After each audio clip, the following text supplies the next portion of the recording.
Hey, all right, people. Anybody can hear me? Once you go in, please let me know if you can hear me. This is a very short notice stream, so I don't expect a lot of people to be here. Yeah, hello, I can see one. Reveal yourself. Who are you? Can you hear me as well? All right, that's another one. Also, sorry about the background sounds. There's stuff going on in the house because we are under a lockdown currently. And we're going to be painting this Leptoceratops. So I just want to wait for more people to show up. So you try to ignore any kind of noise that happens outside because it's inevitable. There's nothing I can really do about it. So you're going to have to pretty much bear with me at this point.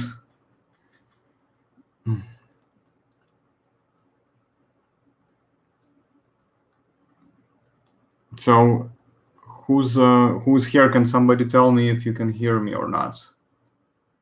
Just type something in the chat.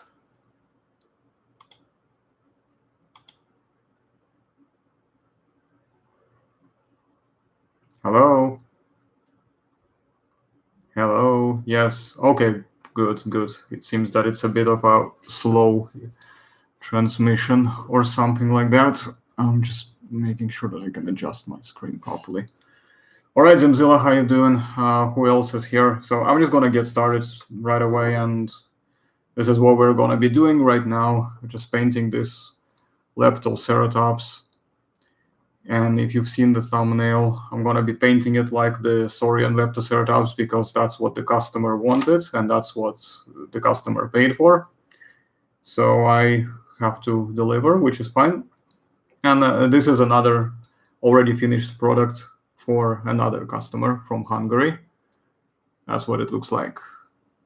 Although the camera is a little bit not doing it, the proper justice, despite the fact that I have light. It's a little bit darkened, so my photos do it a little bit better justice. But yeah, this one is finished and ready to be sent to a customer. I'll just leave it here just so that people can see it and see it as an example of some sort. So, well, let's get started then. I mean, Saurian Leptoceratops has a very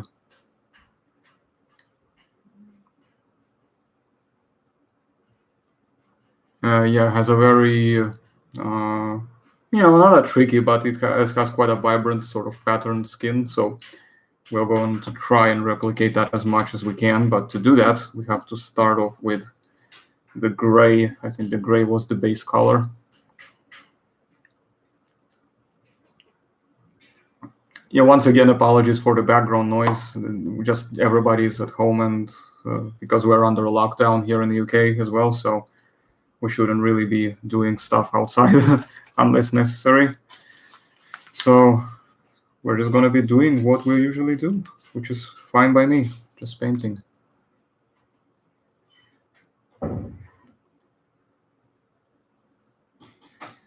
So yeah, this already got a base coat on it, so this is not the resin itself. I'm just kind of going to go over it with some basic gray colors, and then I'm going to try to do a lighter gray as well on top of that. And we're just going to chuck a bit of paint on it until we're happy. And then we'll do a light gray highlight. I'm going to try to see if I can make this relatively quick because I've got some stuff to do later on as well. So if needs be, maybe I'll have to get back to it eventually, or just show you on Discord the completed photos of it once it's completed and fully ready to go. Because I want to finish this one so I can send it to the customer ASAP.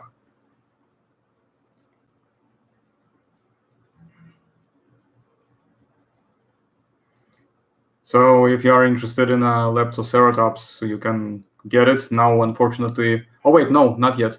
It's 26th of March, so until the 31st inclusive as well, you can get it for $35 as a kit. So after that, it becomes $45. So while you can still get it like this if you want to, or if you want it painted, there's a different price for that. Which, funny enough, I cannot remember from the top of the head because I have two different prices for the discount price and for the regular price, but it will be somewhere around $55 or $65, but I can't remember for sure.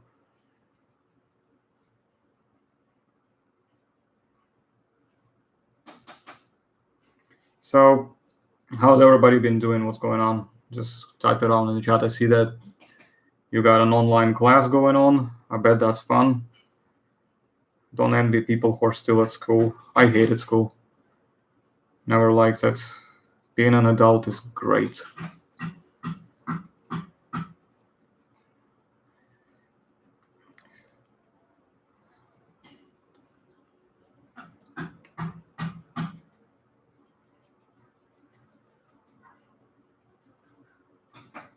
So who else is here? There's quite a number of people here, so let us know who you are. Say hi.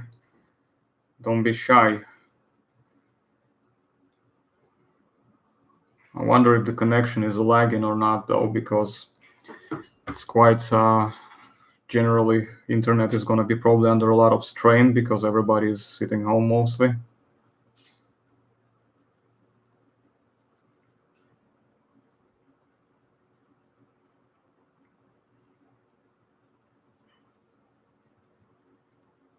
So what you're going to be seeing shortly is mostly this whole thing is going to be covered by gray colors. So at the moment it's going to be a little bit boring. So forgive for that, but necessary steps before we can build up something more interesting and turn it into something that is considered to be a work of art to a degree, whatever it is that you define it as, of course.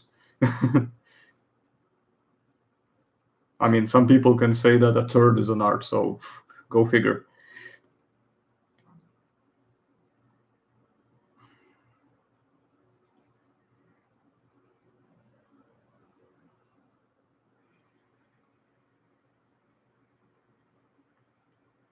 Oh, lose points, is that like some kind of a credit system you got there then? Which means that you cannot skip or else you're gonna get penalized.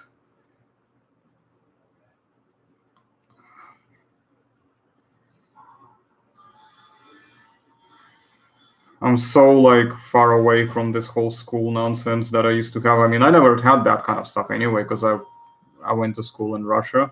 That's a totally different story altogether. Everything was different there from what I'm hearing how it is here and everything.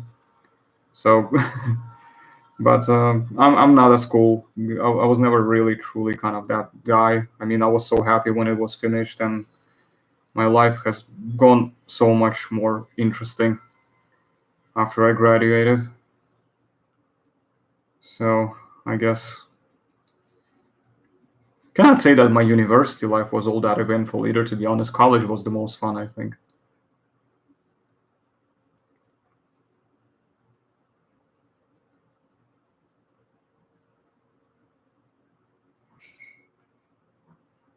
I'm gonna have to hold this little fella by the tail, I guess, and wait until this dries up, and then I can hold it in reverse, so I can finish the whole thing. Because ideally, I should have just found myself a light gray spray paint, to be honest, and just done it that way, and then just jumped straight to the green colors. If you want, Google the saurian Leptoceratops, and you will see it's the male skin, by the way, because they have the male and the female skin as well. So it's the male skin that the customer wanted, which has more colors on it, which is understandable. It's probably more interesting in that way. Although, who knows what they were really like. No idea, but as I said, it's a decent skin, actually. It's not that bad, to be honest. In my opinion, it's not actually bad at all, to be honest with you. Maybe not something I would choose for myself personally, but it's still very good skin.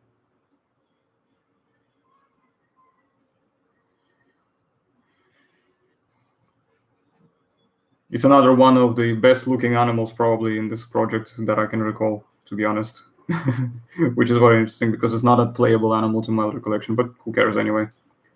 I haven't really paid much attention to this project anyway, and frankly speaking, the only reason I'm bringing this up is because the skin that I'm doing for the customer is based on that game anyway. That's the only reason. So I just want to make sure that I get it as close as possible to it.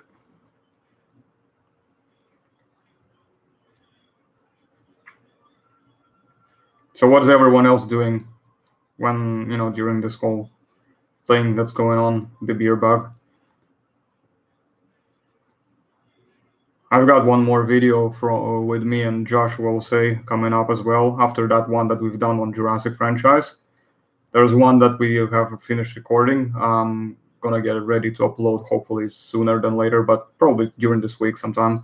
And that one's gonna be quite long. It's like 1 hour and a half or something like that, or 1 hour 40 minutes. It turned out we just got so carried away we didn't even notice. And yeah, talking about mostly skin diagrams, these charts that he made, but there's also some other stuff in between that we have brought up a little bit. So you might probably find that interesting and amusing as well, hopefully. And there's going to be more stuff as well. We're going to be doing this on a regular level, especially throughout this whole pandemic thing. We're probably going to be doing more videos than ever.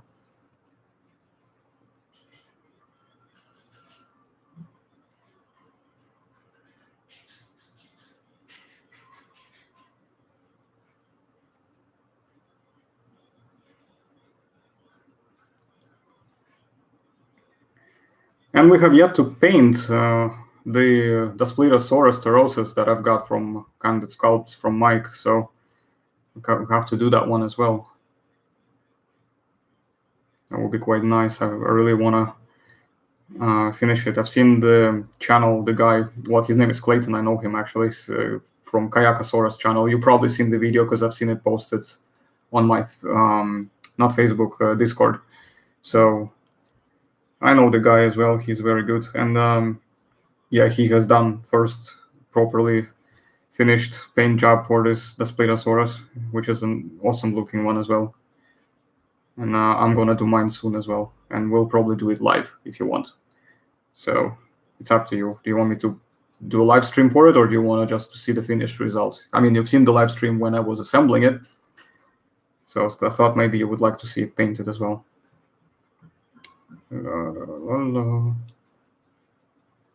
By the way, if somebody interrupts the session, I do apologize because everything is 100% raw, no edits, nothing like that. So there may be people sometimes wanting something, like because I've got tons of family members right now in the house. Everybody's here, literally. So yeah, expect the unexpected.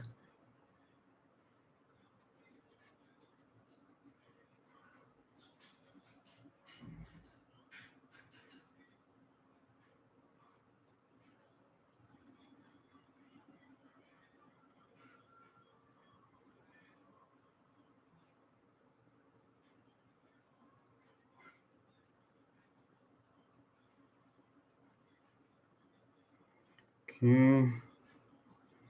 We're getting there slowly but surely.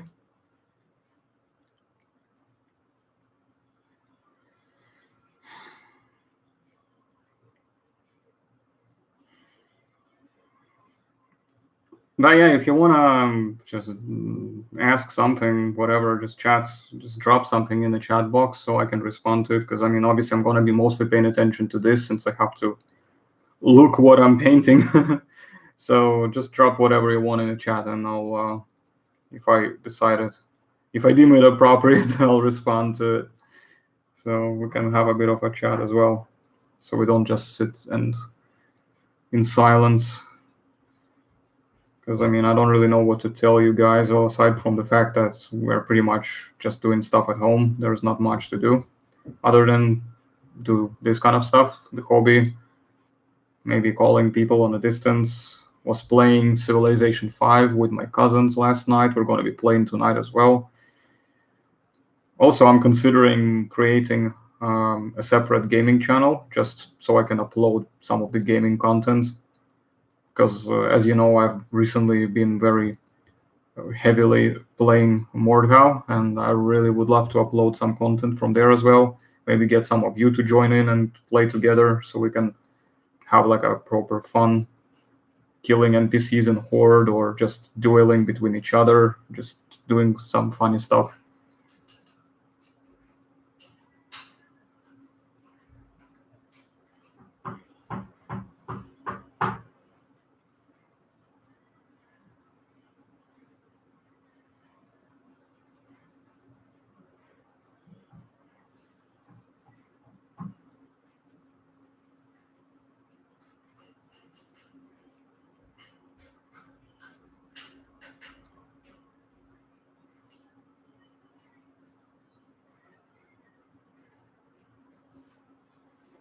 Yeah, it could be the difference in time as well, to be honest with you, Mike. I mean, maybe some people are just resting or doing something else, whatever. There may be many reasons why, even if you're at home, you may not be watching. And sometimes live streams, they take a long time, and I don't always watch live streams, of my favorite YouTubers. Not all the time. Sometimes I do, but not always, because I might be actually busy doing something else, and I cannot really concentrate on whatever it is that they are doing and stuff. So I find myself to be in that position quite a lot, so I can see where it's coming from. But we'll see. Maybe more people will jump on. There were about 4 at the time, and I think some people have disconnected, maybe because they had to go, or they just don't find watching me paint dinosaurs very interesting, whatever. So it could be any sorts of reasons, but we'll see. If anybody wants to catch up, they can always catch up later when it's all done and posted. And thanks for coming.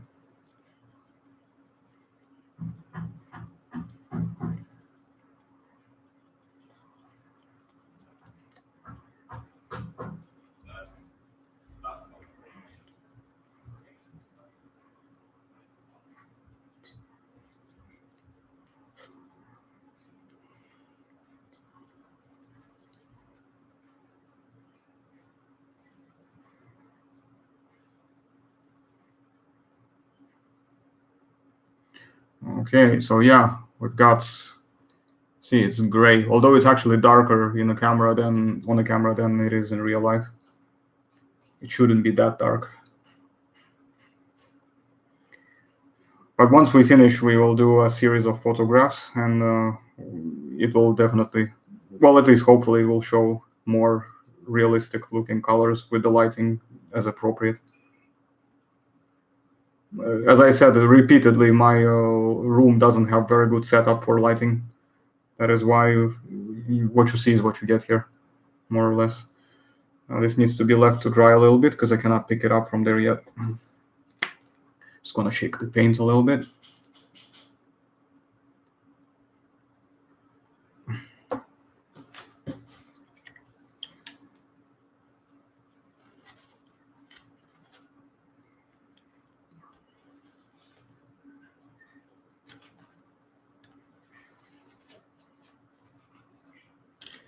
And this was the Leptoceratops that I have done for a different customer from Hungary. I don't know if you can see it. So let me turn it around a little bit.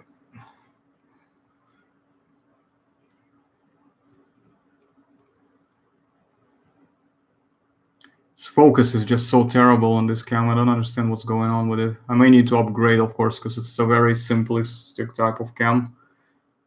I need to get myself a really good cam, but yeah, money, money, money, money. You know the song by ABBA.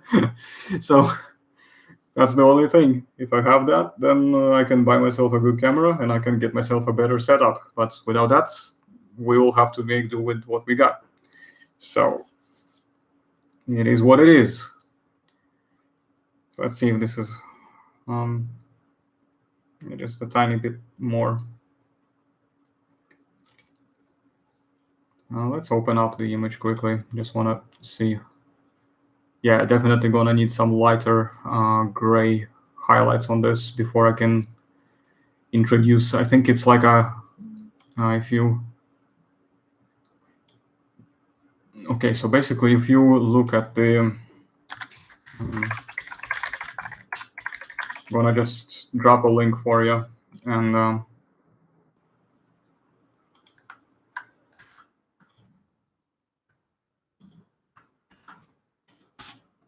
so if you open this up, right, and you see that skin on the cover itself, it's like a dark sort of brown. I think it's not really.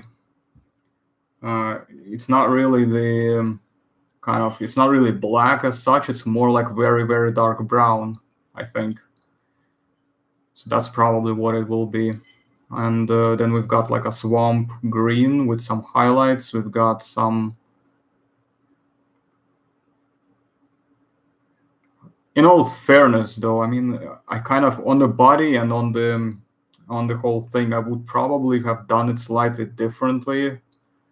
But as I said, who knows? Generally I like the head and the neck area. Actually, I think that's actually quite nice and spot on. Like I can sort of, I'm feeling it. That's what I can say. The body itself, I would just do a different arrangement, but the colors, I'm actually quite perfectly fine with. I'm actually quite not just fine, but I actually like them. But it's just the arrangement itself that just makes me feel a bit weird about it, and I cannot place it. I don't know. It's just something feels off. Other than that, it shouldn't be. I mean, it shouldn't be difficult to make. It's just that I just think it could have overall been done a little bit better on the torso area, and maybe a bit more interesting on the legs as well. So we'll just give it a few more seconds to see if this is gonna dry, so we can grab it here, and maybe then just finish up painting this tail. Let's see if anyone else has seen anything. No, Discord has not got any responses, so I don't know if anybody is actually noticing on Discord or they just saw me on YouTube.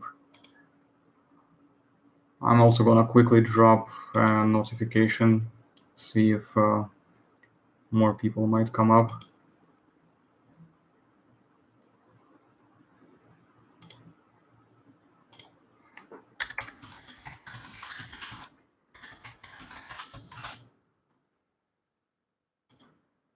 Right, so let's see if anyone else is gonna jump in.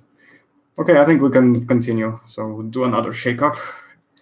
Of course, working as a bartender is quite helpful to do in all of this kind of stuff, because I used to work as a bartender a long time ago.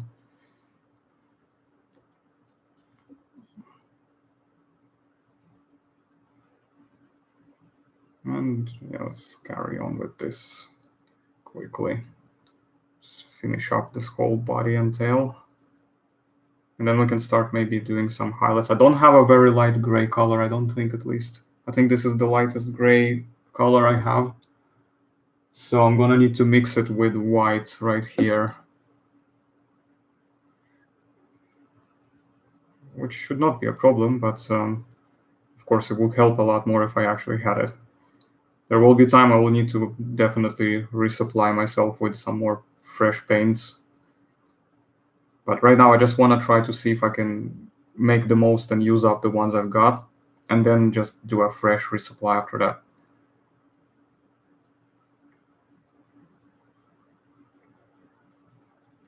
And of course, the hose on my airbrush has recently been broken. I don't know why. It just basically got punctured out of the blue, because it's probably quite old, and I had to patch it up with a tape and hope that it would not let the air escape too much, so that it can maintain the pressure.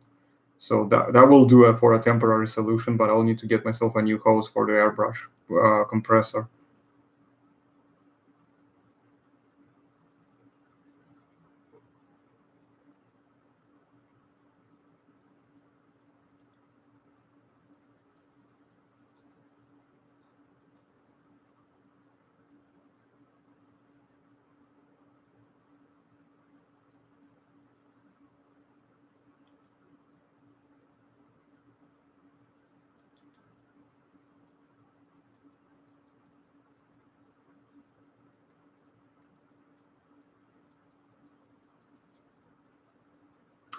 Okay, just a few little patches left untouched, so we just need to quickly fill those up and do another quick one to wait for it to dry. And oh, wait a second, I just noticed there was a minor issue. Hold on. Never leave your paint brushes like that. Always make sure you dry them, and then only then, after washing them and drying them, leave them, because otherwise they get spoiled and ruined if you leave the paint on it, and that's like a disaster for a brush. There's a quick tutorial tip for you guys who want to be doing the model painting. Remember to always do it, even if you leave it only for a few minutes.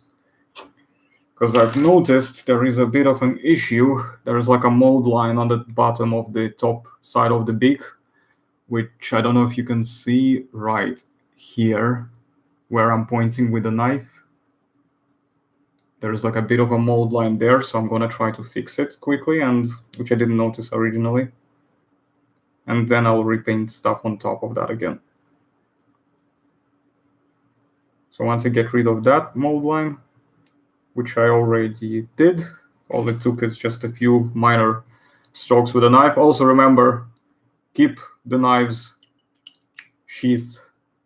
Don't leave them blank like that, all right? Make sure you observe basic safety rules.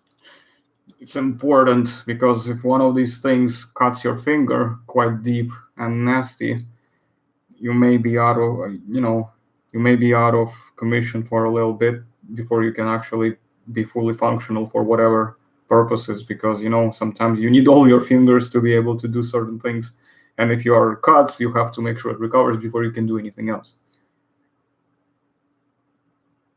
But from my experience, and a very long experience at that, I have only been cut probably twice or 3 times at most, and only one of them was quite bad, I would say. Took me a while to recover back to normal, but the other 2 were only minor.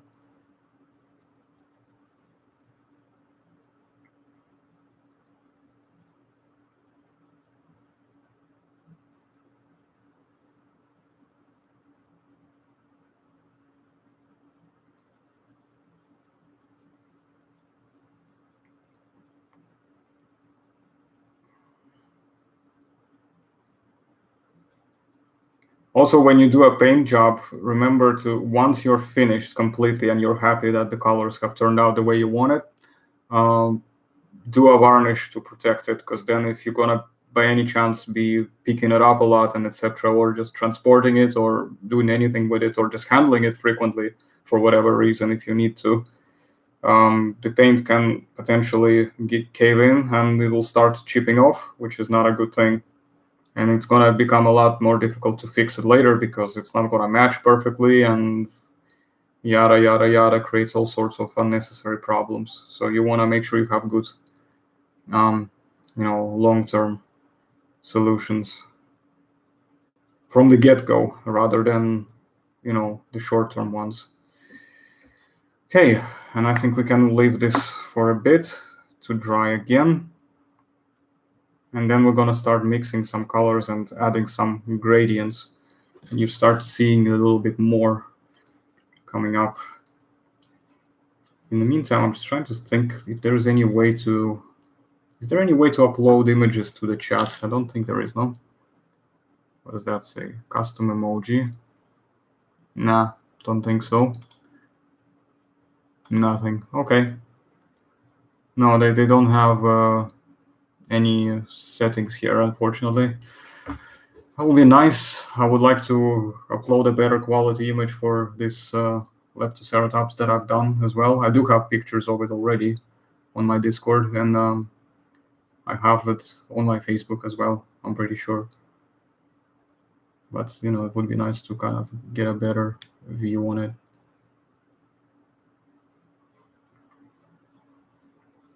So...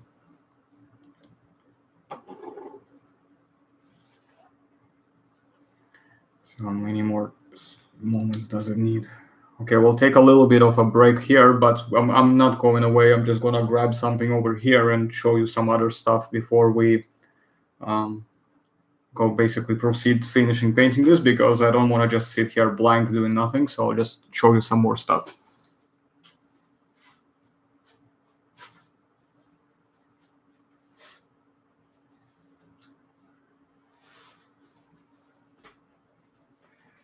So this is the assembled Anchiceratops from Candid Sculpts by Michael from Canada. It's only been base coated, not painted yet, so we can do that painted up as well sometime if you guys like to. It's a beautiful animal, really nice, well sculpted. I'm very big admirer of Mike's work, and Cannot wait to get this one done. I've got some ideas of how I'm going to be painting it. This is my personal item. It's my collection, so it's not going to anybody. This is actually my own piece. So we'll get something done with that.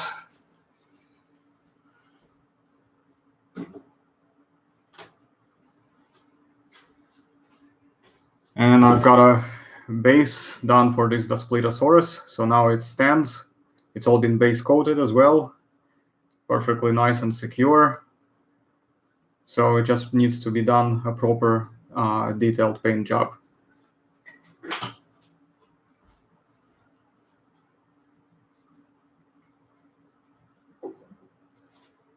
Now, in contrast to this Leptoceratops, just so you understand, this is next to my Leptoceratops right there. And this is a new item that I've recently bought it from America, from Shane Folks, I think, or Fox, probably, however you pronounce his surname properly. I'm really bad with silent letters, sorry. Shane, totally butchered it. And this is his work, very old piece, but he has recently remade it. So as you can see, it has some issues with the visible fenestries because it's a very old design, but otherwise, I really like it. It's got a little bit of excessive spikes in certain areas, but generally, it's a beautiful model. It's got an awesome look to it. It's pretty big, as you can see, even like next to this, the Leptoceratops. And it's an Acrocanthosaurus, as you can have guessed. You can see more of it on basically on the video that I have posted where I unboxed the mystery box, so to speak. But overall, very nicely sculpted. I'm really, really digging this model. It's just brilliant.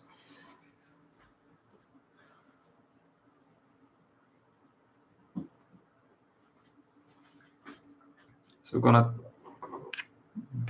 go back.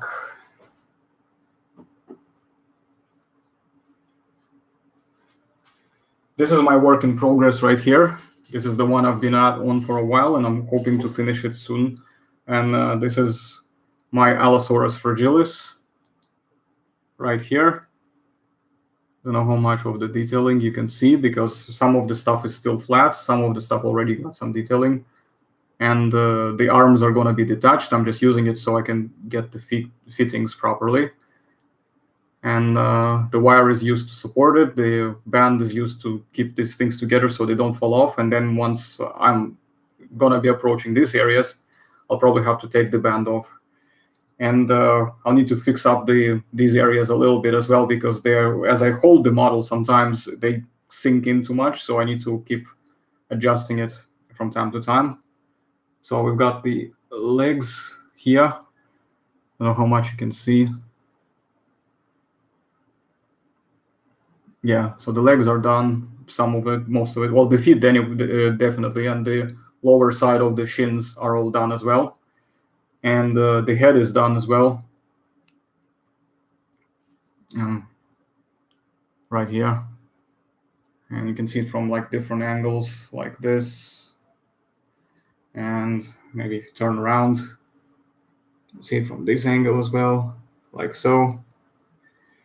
This is my own piece of work, so this will come out as a model kit when it's ready.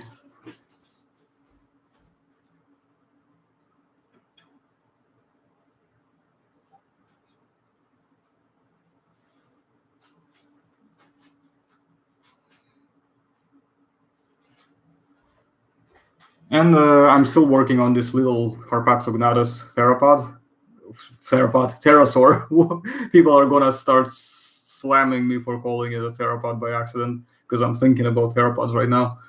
But yeah, it's very rough draft. It's not actually like got any detail done whatsoever. Only like very, very crude pieces, but it has yet to be finished. And then once it's finished, I'm going to probably choose a suitable type of rod for it to use for an attachment for the base. And we'll have like some kind of base at the bottom that you can attach it to, and it will just be like stationed like this. So it can maybe fly slightly above the height of the theropods. So you can put them like on the background and just put them next to each other nicely on the shelf. And it's a Harpactognathus comes from Morrison Formation. Unfortunately, it's a very poorly known material, but I just really wanted to do it because I really wanted some more cool looking things that can be quite small and relatively easily done as well, and are a little bit underrepresented from that place and time period, so that people who are collectionists can have a chance to acquire them later when it's all nicely and done. So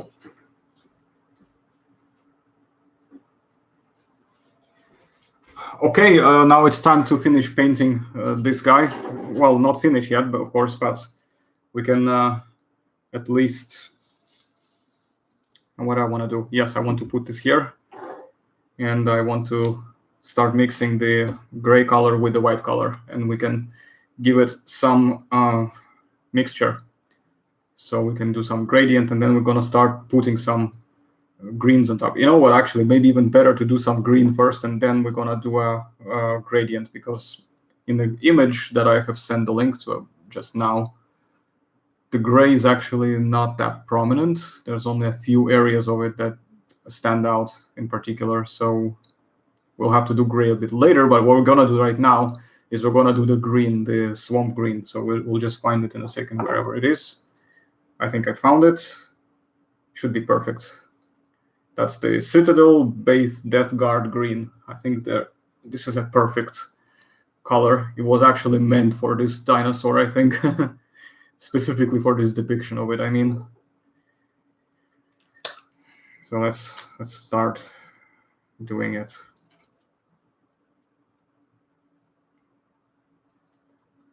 Yeah, that's definitely gonna be the right color for it. When all is said and done, just open it up again. Yeah, definitely.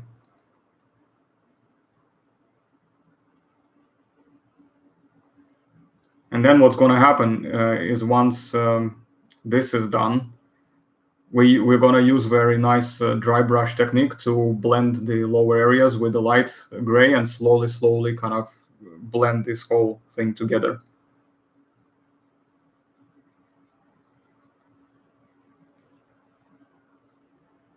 And we're only going to put the green in the areas where it needs to be. We're not going to do all of it, in green, just the areas that need to be. Because it doesn't need to all of it, because the head, I think, doesn't have any greens on it. Not that I can see. Let me just double check, but I think it doesn't. No, it does not. So the head, it can be completely stayed clear of that. There's no need to clog up with extra paint. So, I mean, I generally try to sort of use as much paint as needed, no more, no less.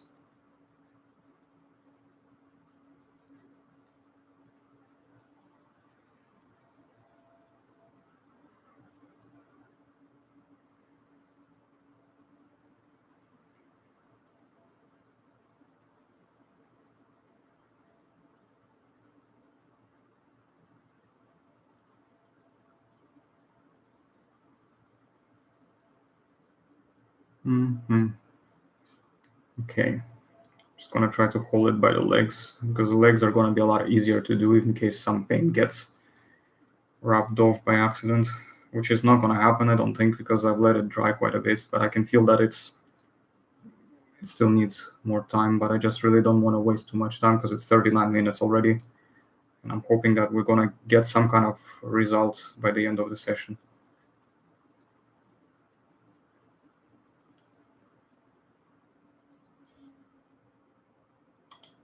I don't know what's going on.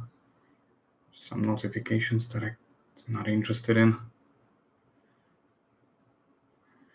Okay, so as you can see, it's starting to form up a little bit more in some areas. So you see there's more green now on this. I don't know if you can see it very well. Once again, my lighting doesn't leaves to be desired for better. Could only wish, but that's what we got.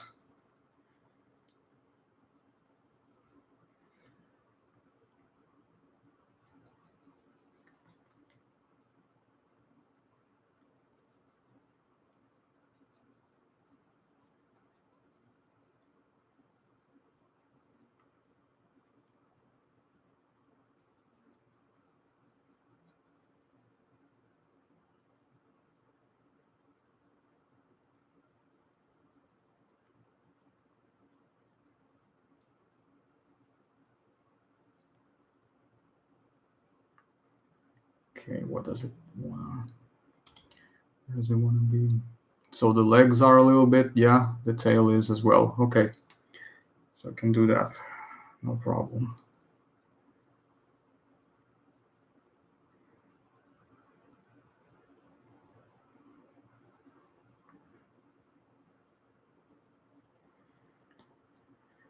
Okay, this area now.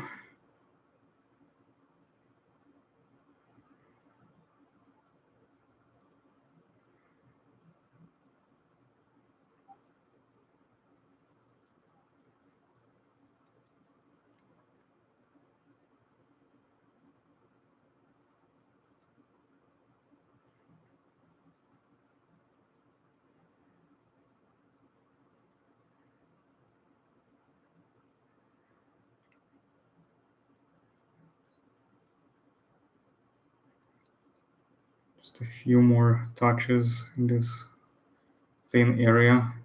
That's where you don't want to do too much paint because then it's going to become impossible to blend it. So you kind of want to do a layer dose bit by bit. I mean, what we've been here almost, yeah, well, it's slightly above 40 minutes, and this is basically where we are right now. But depending how long it's going to take, but I suspect that maybe in about another 20 or so minutes, maybe even half an hour, we might actually finish this job and have it ready to be presented to the customer. And then, of course, the last thing is just to make sure that the customer is actually happy with the result.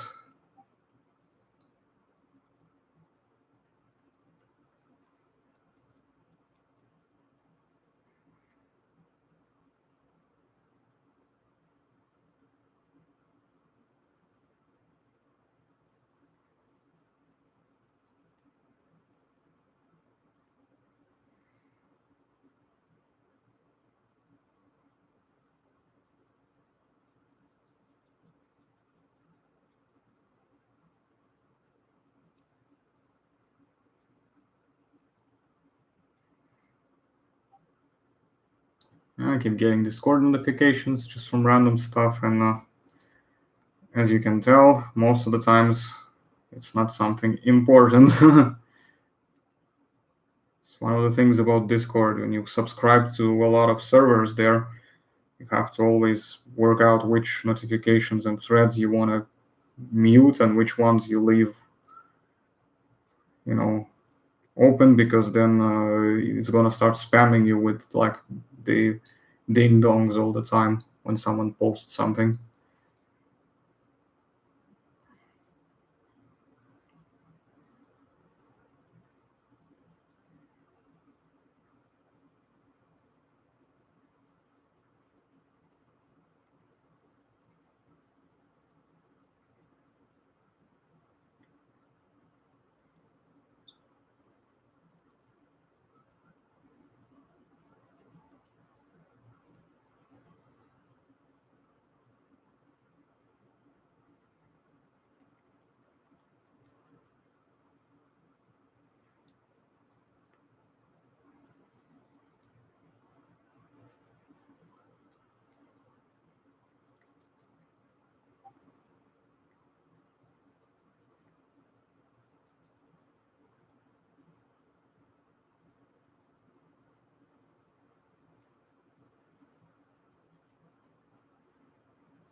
Okay, I think it's getting to the point where I think we can leave the green to cure and set a little bit. And then after that, it'll be time to start doing the light gray highlights. So let's leave that. We'll just leave it here just in case, because we might need to do some light ones as well, I think. And in the meantime, while it's drying up, I'm gonna look for some more colors on my left-hand side over there.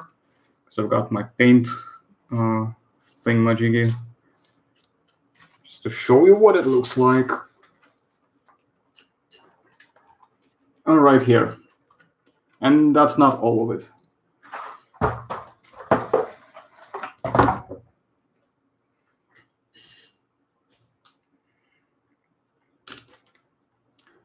Okay. Come to think of it, I'm actually curious. Does anybody know? No responses from Discord, so I'm not sure if anybody knows that I'm actually streaming. It was because it's so random. I haven't actually scheduled it properly. I just really felt like I had free time and I decided to do it. And let's see what else we needed. We needed some dark brown. Dark brown. That would do. What else do we need for this? Lighter green as well to provide some extra stripe areas. Nargling green, I guess, should work. Or maybe, you know what? Yeah, Nargling green, definitely. So I'm thinking whether or not have a bit of a dilemma, because I do want to add some more depth to it. So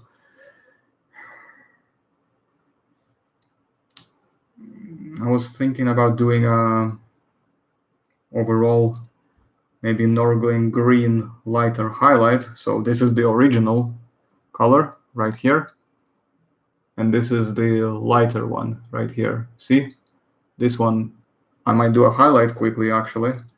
And what I'll do next is I will do an overall, what do you call that? Ink wash, basically, to give it a bit more depth. And after that, or maybe, you know what, yeah, I might do that. And then use the sponge or foam of some sort to carefully rub the excess off. I don't know, I'm just thinking because I want to make sure I can have some depth to it. I'm going to remove this piece just in case so it doesn't get damaged by accident, because I need to send it to the customer when it's ready to go. And but yeah, this is the idea. I'm going to try this now, actually. Let's do it. If anything, we can always add another layer of highlight, and that's only going to add more depth. So I don't see a problem. I think it will be good.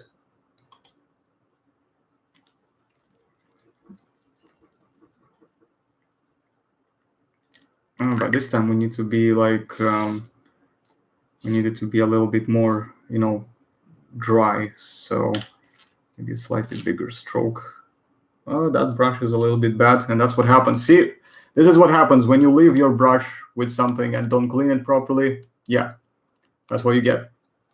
So let's see if I can recover it, but I don't think so. I think I think this brush is pretty much gone. I didn't realize it, but I think this brush is a goner. I can leave it maybe in a solution of some sort to get rid of the clogged up paint, but yeah, it should not happen. You should always look after your brushes. Yeah, no, it's gone. So I'll need to see if I can fix it, and if not, it's gonna go to the bin, which is fine because it's an old one, but I mean, I would have rather not had to do that. Let's see if I can. This is a bit too big, but I can still do it with a dry brush. So it means I have to just spread it around a little bit, close it just in case so I don't knock it over, so accidents don't happen, and then just start the highlight like so.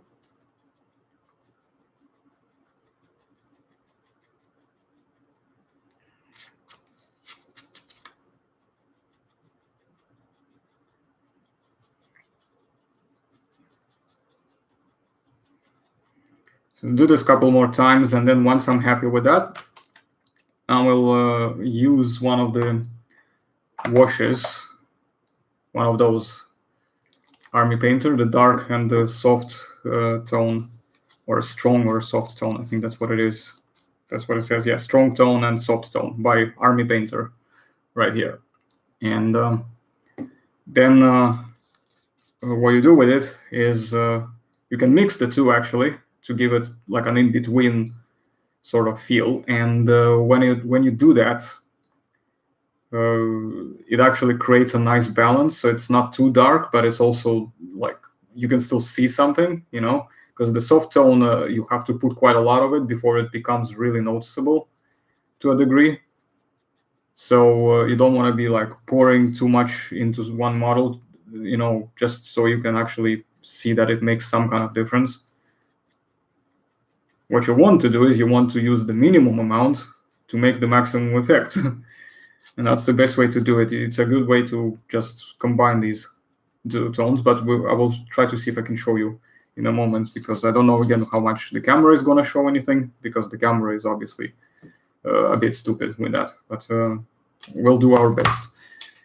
And if our best is not enough, then next time we'll try to do better, if we can. So, do another quick one.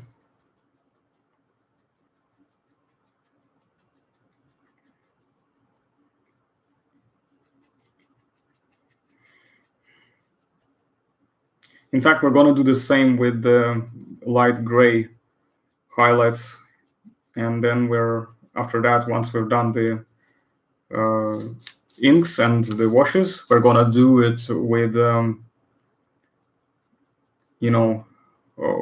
again the same highlight, but this time with the raw colors again, and that will be what we're going to use as our base.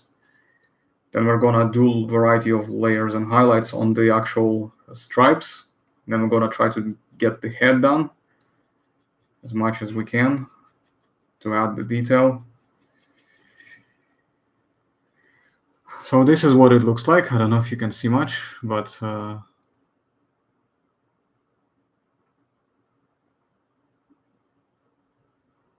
as you can see, the head is currently untouched. It shouldn't be, because we are not meant to be doing any greens on that. What we're going to do is we're going to mix some light, some gray with the white and do the gray highlights, and then we're going to do the washes. And after that, we're going to do another quick highlight in some areas.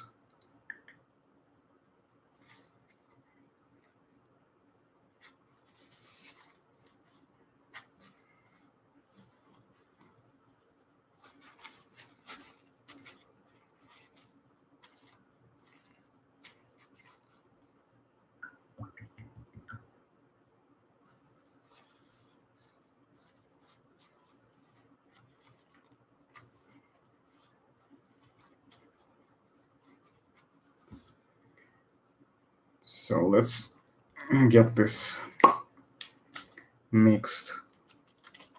This needs to be shaken really bad, because if there's one thing about Vallejo colors that I don't like, is that you need to give them a really strong shake so that it's mixed up properly and all evened up, because they seem to like, separate the layers of density too much. And you want to make sure it's really okay. This is going to look nice.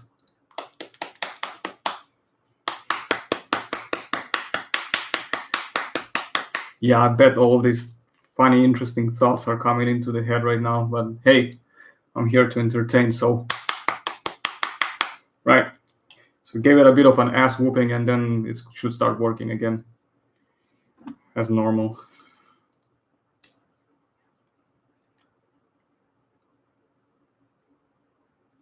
There we go. That's what I wanted. A little bit of that white blob of paint. Nice and easy, as I like it.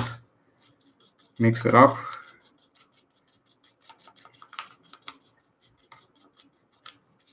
And that's the kind of light gray that I've been after, basically.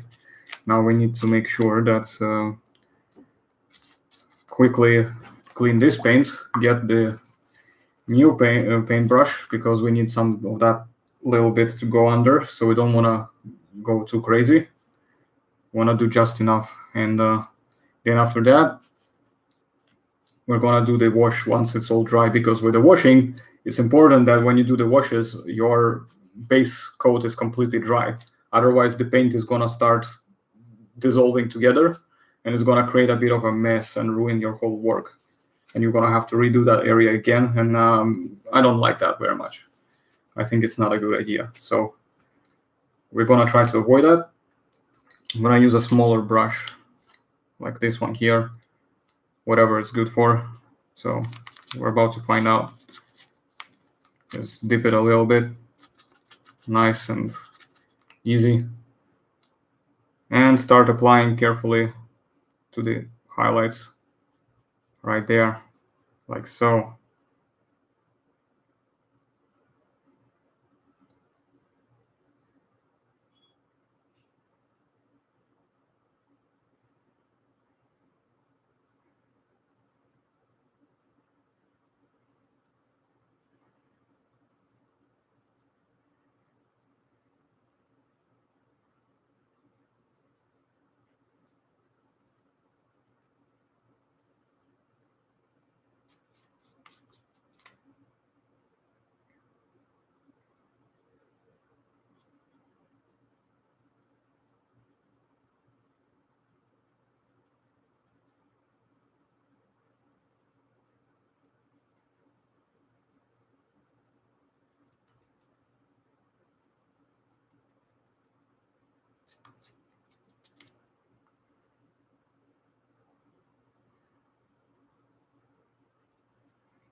So this should be a very nice light gray highlights coming along right there, which I'll show you in a second.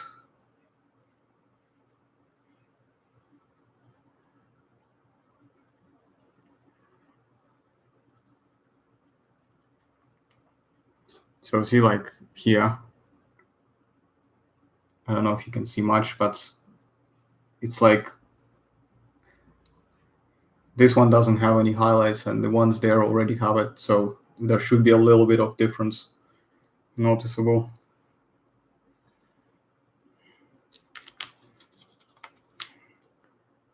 But I'm definitely gonna post good quality photographs once it's finished before I send it to the customer. And so we can look at it in more detail. So you can see it's in full glory. But right now on this camera, I'm mostly showing off the process. And it seems like we're gonna need another quick round of slapping. Some freaking ass whooping, as I say. And let's put a little bit there.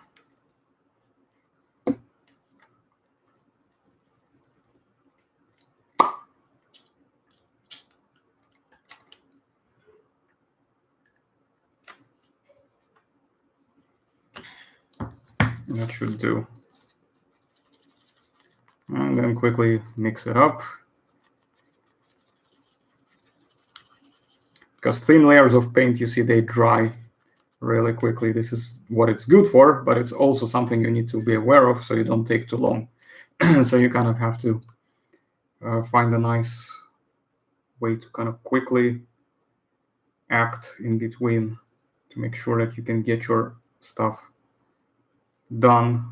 Because when you're mixing, you have to also remember the rough mixing ratio so it looks consistent when you're applying it to large areas of work where you're going to need to do it multiple times. Even when small pieces like this, sometimes you need to do it multiple times. So think about what it's like when you do like something as big as that, the Splitosaurus, or even bigger like that Acrocanthosaurus that I've got right there that I've showed earlier on. In case you're new in the stream, by the way, Acrocanthosaurus has not been assembled or painted. It's still a kit. It's just something I've recently purchased and only recently received as well from America.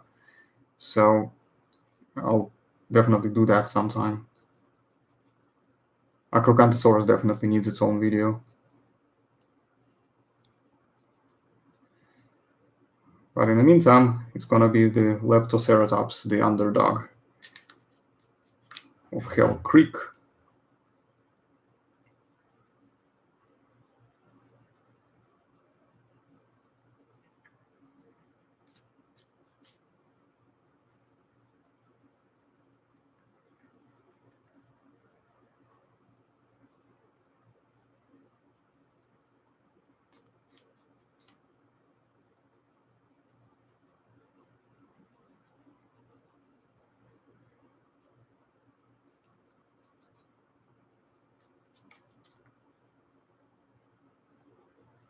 Why is the chat so quiet?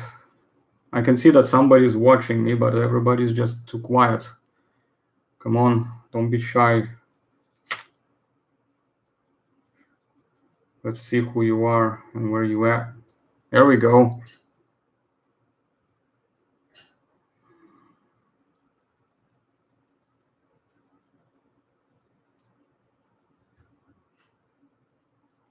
Yeah, everybody's bored, I guess. So we just find something to do. For me, it's a mix of work and hobby, to whatever degree I can manage.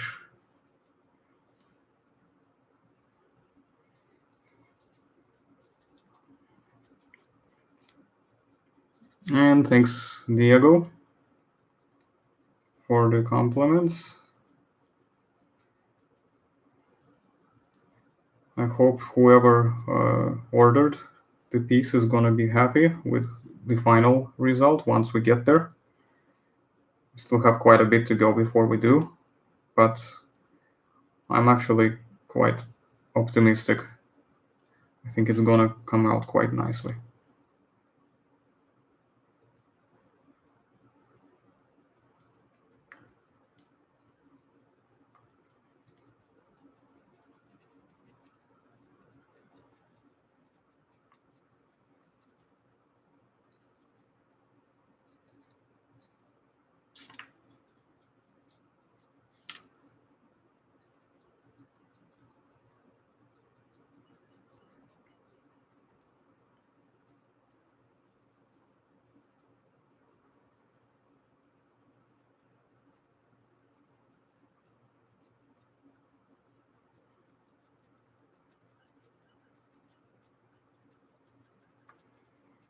Just giving this a very nice rough. So there we go. Those are the highlights of light gray as well.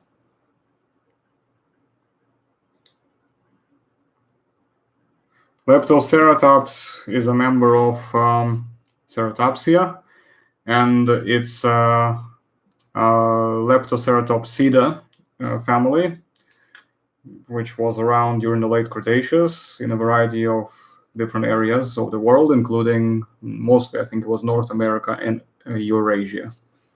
Mostly the Asian part of Eurasia, I would say, to our knowledge at least. And they, I don't remember exactly when they first appeared, but they definitely survived all the way until the very extinction of dinosaurs. And Leptoceratops was actually among the last ones of them.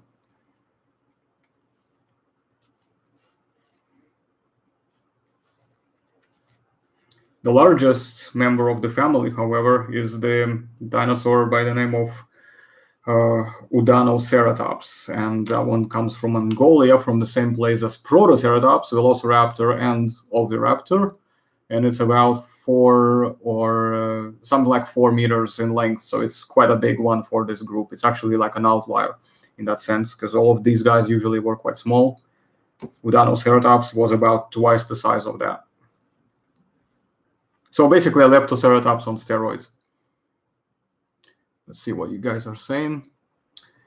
One random question here is one. Have you ever come across any dinosaur fiction novels as good as the Jurassic Park ones? I'm just wondering because I'm currently reading the Lost World novel. I could only say that, first of all, I haven't read as many books in general in my life as I would probably be expecting of many other people of similar age as me. Most people that I know who are about 30 plus years old, which is basically where I fit in, they have read a lot more books than I have ever done in my whole life. And the only thing is, when it comes to dinosaur books, the only ones out of there that I know of, and the only ones I've read, it's only Jurassic Park originals by Crichton back in the days, and also the Lost World novel by Sir Arthur Conan Doyle, which I really like. At least based on what I remember, I really enjoyed it. It was very good. So need a few more minutes for this before we can apply the. Oh, wait a second. Maybe we can.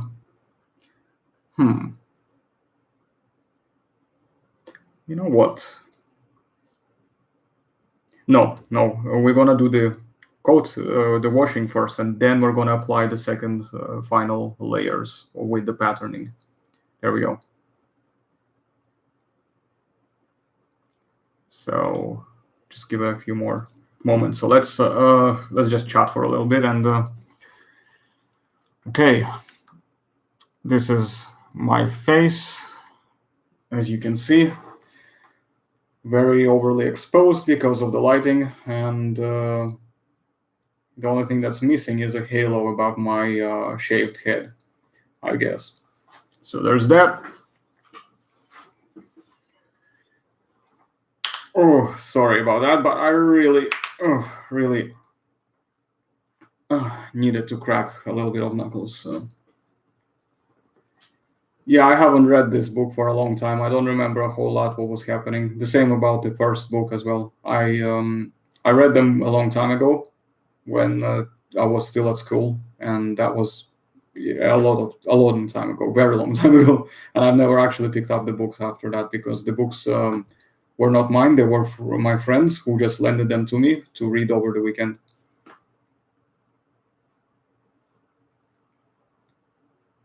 But how do you like it so far, though?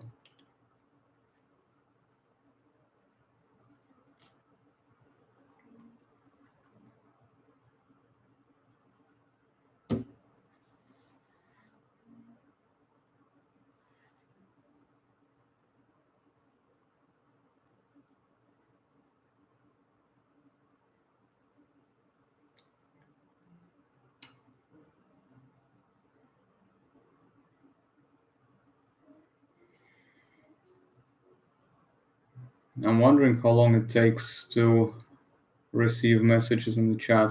I mean, I'm pretty sure some of you are probably typing and saying stuff, but just takes too long to respond because I notice sometimes that messages don't appear instantly. Okay, I think we may be good.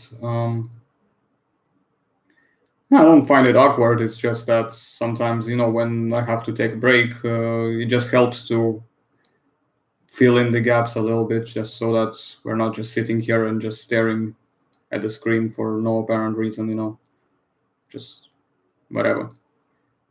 Awkward is when you try to, put your pants on over your head. That is awkward.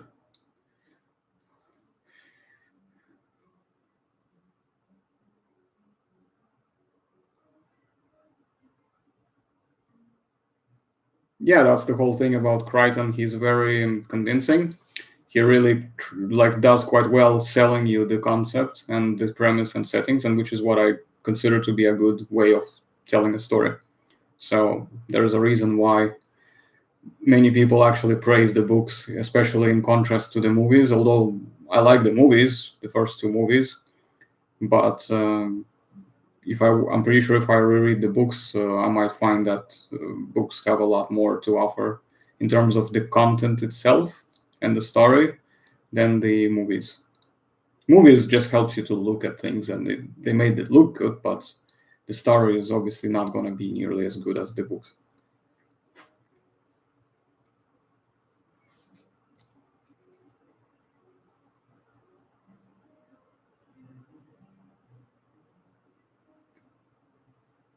Okay, yeah, keep these things posted and coming. I'm just gonna start painting the highlights now. Sorry, I mean the other stuff. I was saying, what was it? The washes, yes, the washing. So let's give this a bit of an ass whooping, both of them, because we need them to be very nice and yeah, take that for fucking therapy, man.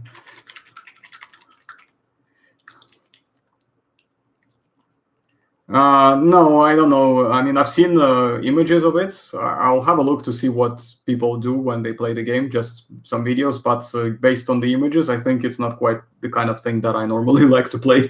Not my kind of stuff. I'm very, very specific in the games that I like. And of course, I base them on the individual level. But I don't know if this is gonna be something that I personally like, but I haven't yet seen the videos, so I want to see the videos before I make a final decision if I'm interested or not. If it looks good for me, then maybe I might pick it up. Depends how much it costs as well. I am also very picky about who I give my money to.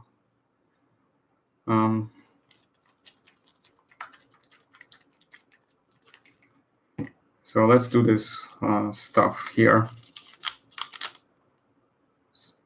Put a little bit of this, and quickly a little bit of that.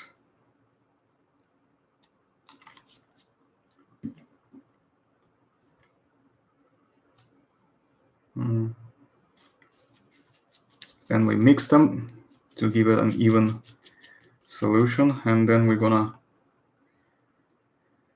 apply the whole thing on it. And I think we're definitely gonna need more. Yeah.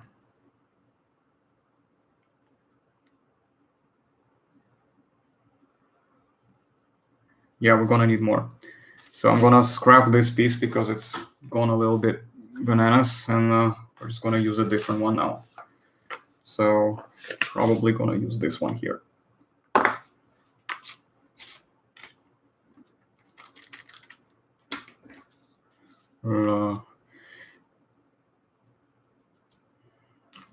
Everybody wants kung fu fighting. What's that? Quick question. Have you ever tried to make a dinosaur sculpture with an articulated jaw? No, I have not. I am more like, I don't really, how do I say this? I mean, I definitely respect people who have and who have actually managed to work out how to do it, especially if they did it by hand rather than just 3D printing the computer, generated images. But I am personally more of a model kit kind of display model sort of hobby kind of guy. I'm not really into these articulated figurines or toys and stuff like this. I will show you the things I do like from the figurines, but those ones are not really it. Not my kind of area. Not my cup of tea, so to speak. There are few exceptions, but generally it's not my kind of area. I prefer model kits, built, raw, posed, hardcore basically stuff. And because I like to paint and build my own models as well, I don't like to just buy stuff that is already prepared for me. I'm a hobbyist first and foremost.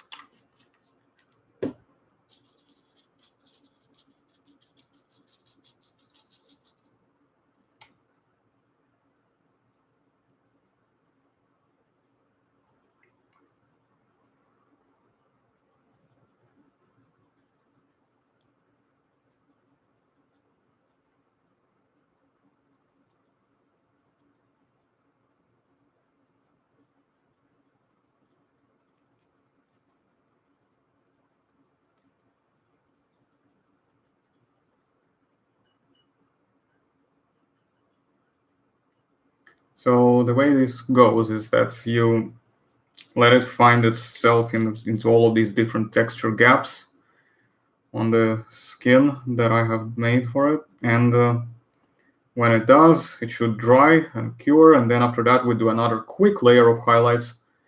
And after that, we're going to start doing the pattern. And after that, we can varnish the whole thing, but that's going to be a final touch.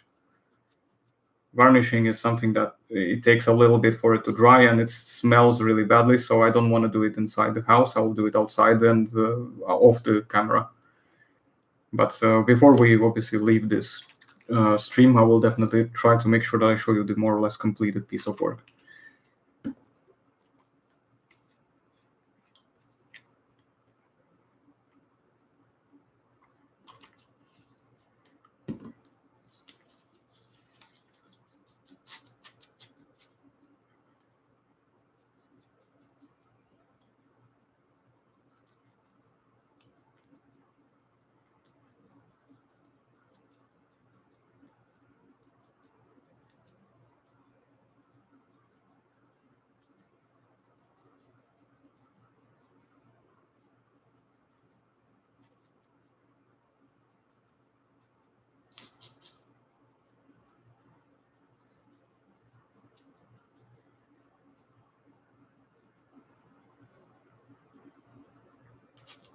So we can lay it here because we're gonna be doing stuff on the back anyway.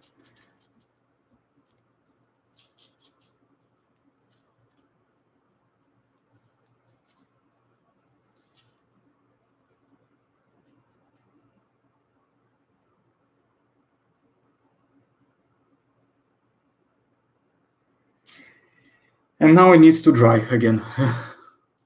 So there is that done for now. If it needs more of it, then we'll have to add some more layers, but I don't think so. I think we are quite good where we are. We will just need to do some highlights at the later areas of it. So we're gonna be going into the actual dark brown and then slightly lighter brown on top, but I'll have to change the ratio of proportions between mixing the black and the dark brown when I do the stripes. But before that, we'll need to do some of this light highlight for the patterns where we're going to be applying this to. And maybe to add some more depth based on the image that I'm looking at, might probably want to do some individual areas a little bit because it feels like the whole pattern is a little bit too flat. So I want to try to add some more variety to it. Oh, before we do that, we also need to do highlights of the, what's the color actually? Let me just try to understand. What happened? Did I close it? Oh, for fuck's sake. Hold on. Where is it? Damn it. There it is. Okay, so I found it again. Nice. So basically, yeah, what I was saying is that it probably is going to be a little bit like, not quite, not an orange, maybe like a flesh sort of tone of some sort. So we need to do something with that. Just want to try to see if I can find the right color. So that there's one of them here. That might be a decent color for it. But we're going to need some more. We may need to mix it with something else just to add a bit more depth to it. I am thinking maybe a little bit of regular brown and orange. But we're going to mix the color ratio so that it looks very nice and even overall. So it's going to be quite a bit of a recipe going on here. But first, every single piece of that needs to dry. You see, it's still a bit wet. It all needs to dry before I can do anything else, or else it's going to smudge the paint job. So there's that. And while I'm at it, I also wanted to show you something. I am collecting and going to be painting these miniatures. It's Victrix miniatures. These are Vikings, as you can see. They're plastic. There's more of them as well. I only got some samples just to see what the quality looks like from eBay, but I'm going to get the full kits from the actual company itself. And we've got some more. We got some spearmen as well. They've got the transfers for the shields that I'm going to use once I paint the models. So it's all going to be fun. Then I got this guy with a single-handed axe and a shield as well. And I got this throwing spear skirmisher type of infantry with war tunic. So it's not a gambeson or mail. It's actually just like a very light, just tunic basically that Vikings used to wear. So I've got some of that. Let's see if it's dry. Nope, still drying up. And I don't have a hair dryer at hand to speed up the process. Damn it. Oh, Jesus. Okay, next time what we do, remember that next time, if I'm going to be posting any notice about painting a model, next time, make sure you remind me that I should bring a hair dryer so I can speed up the process of this drying up, because otherwise it's going to get, it gets a while. It takes a while to, finish. we need to, as you can see, there's some stuff in the background there, some more models. There's some stuff over there as well. Oh, I'll show you which ones. There are some minifigures that I quite like, and I'll show you.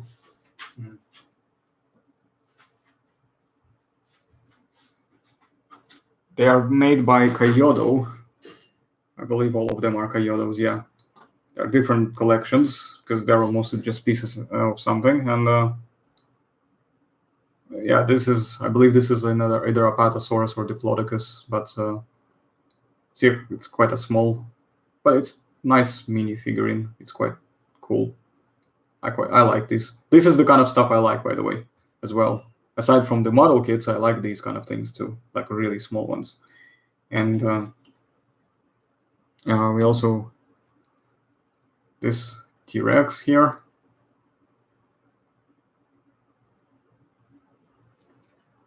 Parasaurolophus.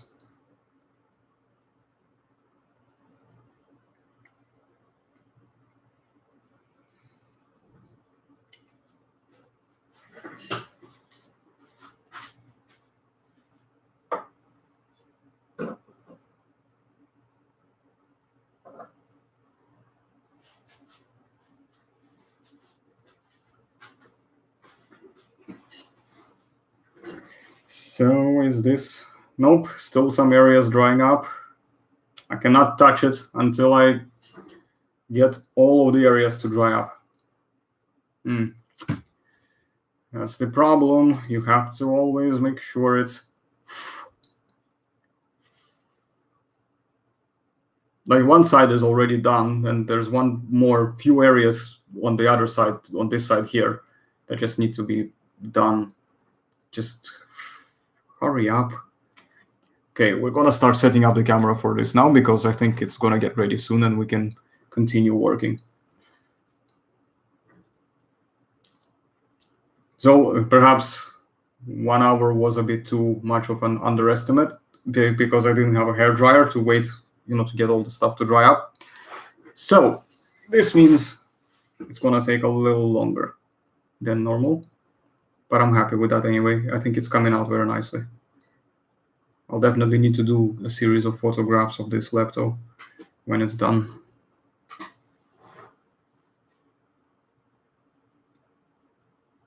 Oh yes, it was a very old video. I've got a digital version of the book, which I got like dirty cheap off Amazon.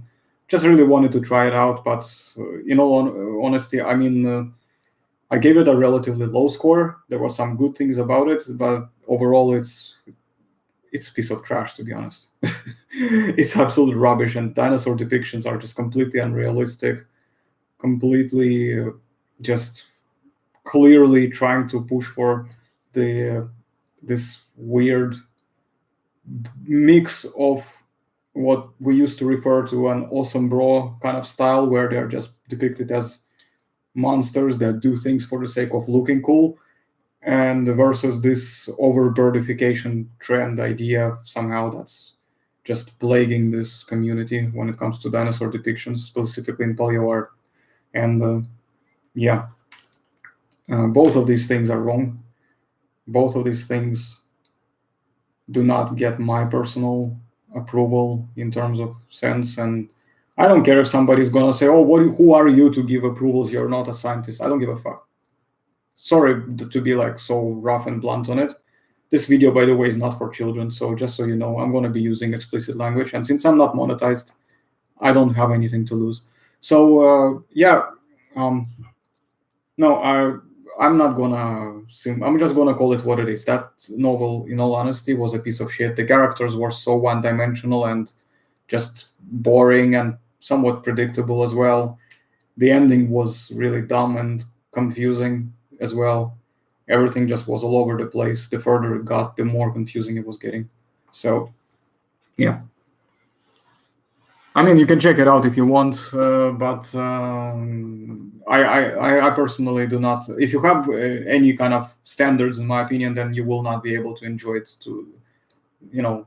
Unless you just eat up everything that has a war dinosaur in it, which is not what I do. I have my standard about the products that I consume and the products that I consider to be of good quality and what I consider to be of mediocre or really just shit quality. As I say as well, it's okay to like shit products, but just don't try to make it look like they are objectively good if they are objectively shit. That's my only pet peeve about it. I mean, me and Josh, we have brought up this topic briefly when we were talking about films that can be objectively pretty bad movies, but they,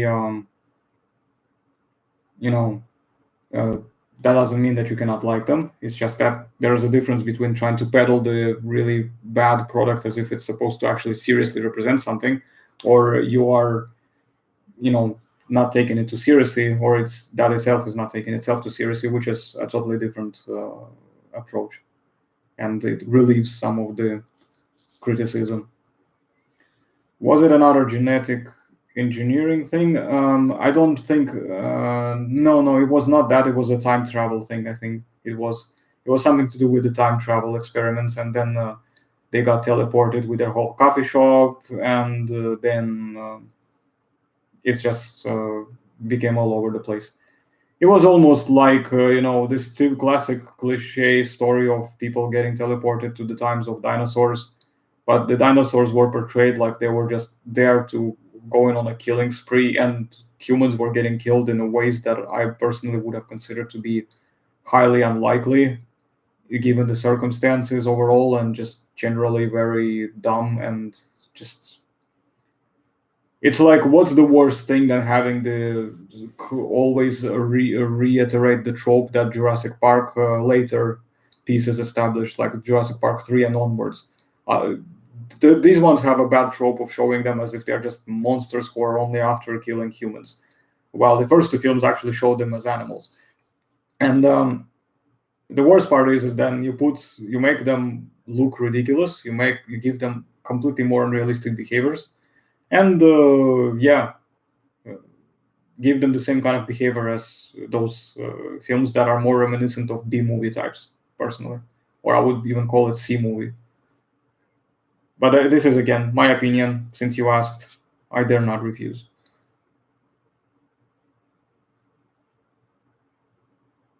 Okay, I think this may be okay. So we've got few areas that are still drying up, and then we've got this one to get some more stuff, some more paint on it.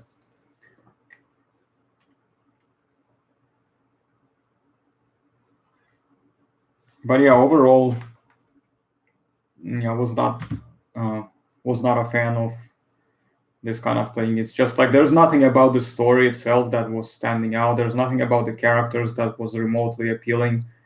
Because you see, the problem is that dinosaurs alone themselves, despite that Jurassic Park was mainly getting the audience in for the dinosaurs, it still had really good characters. Because if it didn't have good characters, it would just be another typical movie with dinosaurs that were just very good looking dinosaurs. But it helped a lot that the story and the characters were good as well. This is always has to be a very good focus.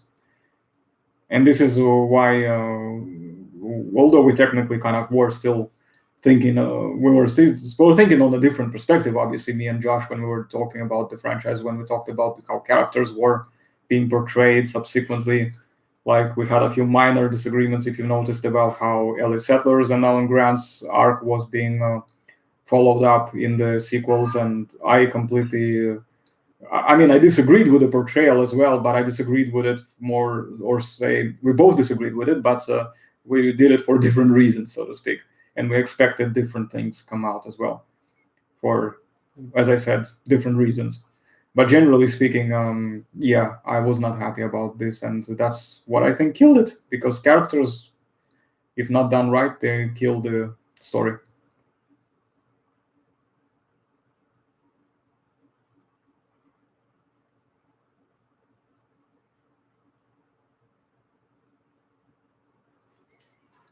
The thing is, the credibility in itself is actually has always been very questionable, and those who know a thing or two already knew that it was impossible. The thing is that Crichton was, as I said, as a writer, he articulated this and sold the concept so well. because mostly of how good the story and the characters were and how well written they were, and that's why everything else kind of it it suspends that sort of disbelief that you would normally experience. Like, you know that this is not real, but you still believe in it because of how well it's being presented to you. Well, I mean, what are you going to make about it? You know what I mean? It's they're just animals. It's like, are you going to write a novel about tigers? Lions, maybe hyenas? You can, maybe. For some enthusiasts, it will sell, but it's not going to sell on a bigger scale. Even animal enthusiasts will not be buying it off the shelves like crazy. Same thing here. Just because you're a dinosaur enthusiast doesn't necessarily mean you're going to be eating up every single thing that has a dinosaur in it. So, and considering that the market itself is already filling up because it becomes more popular, you're gonna. Oh, I just realized I've been talking to a without my face on the camera too much because I was looking mostly at this Lepto to make sure it's dry. Well, I mean, it's ready now to continue anyway, so we're gonna do that and we're gonna continue chatting in the meantime. So what we're doing now is we're gonna be using this color as well, and but yeah, I agree. There is nothing much you can do. If you're just gonna write a dinosaur novel with just dinosaurs in it, what are you really gonna write about? I'm not sure personally. Wait, not the green. Sorry, we're gonna do this one first. The fleshy bits on the side of the neck, because they need highlights and gradients. Okay, this paint needs a little bit of a.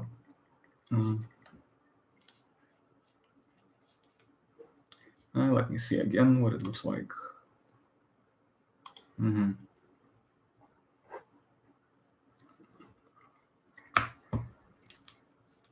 gonna need that again.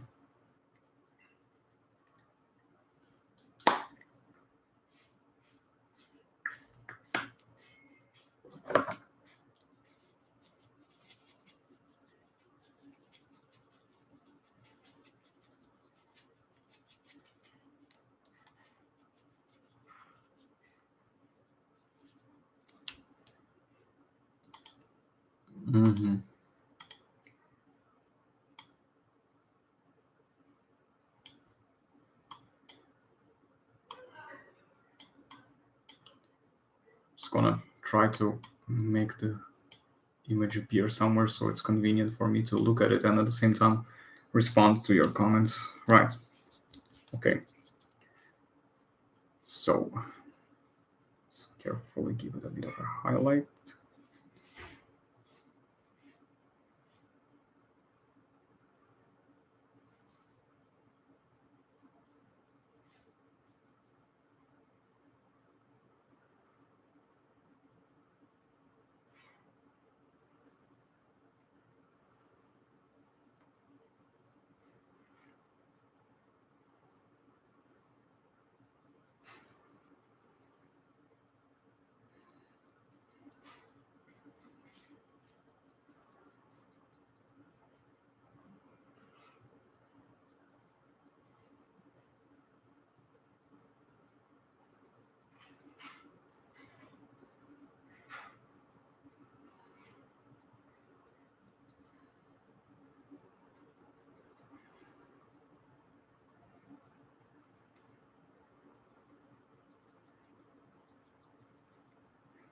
Okay, so you should have some orangish kind of fleshy highlights. Well, I mean, they're fleshy as in like the color wise only. They are not representing any kind of flesh as such. It's just brightly colored scaling. So people don't get the wrong idea, because these days you have to be fucking precise over any little part you say.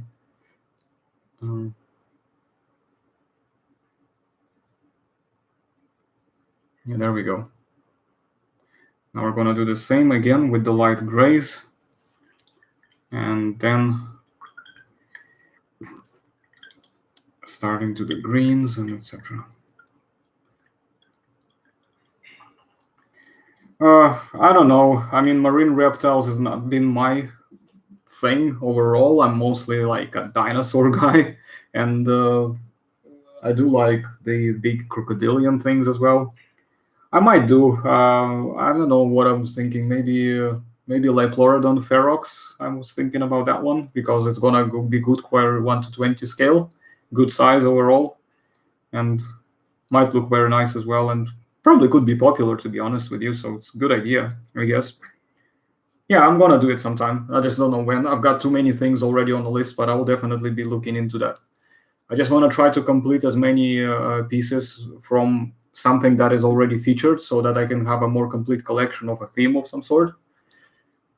So that it makes it a bit easier for people to come back for more items because the only way I can support, the this whole thing is by selling the pieces or getting people to buy it. Otherwise, it's gonna just be on the shelves unless I can get it molded and casted.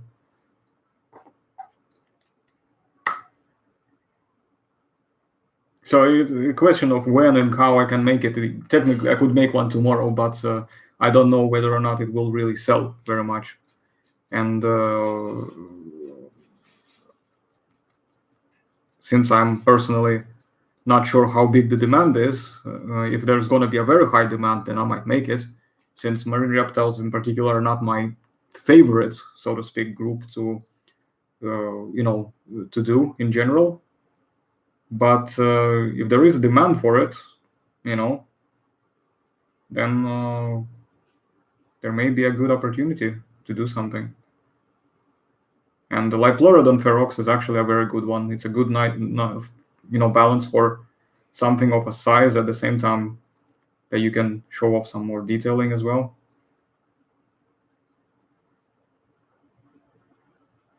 Because if something like Chronosaurus or Plesiosaurus is going to be just way too big for me, in my opinion, it's just going to be massive.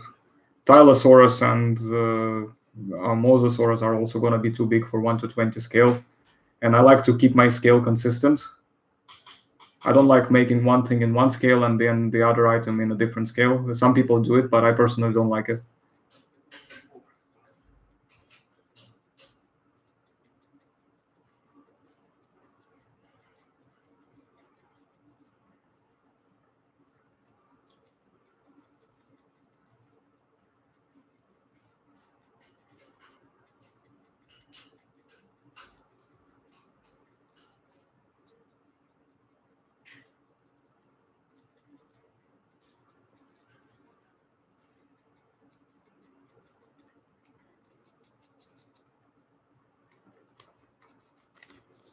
Okay.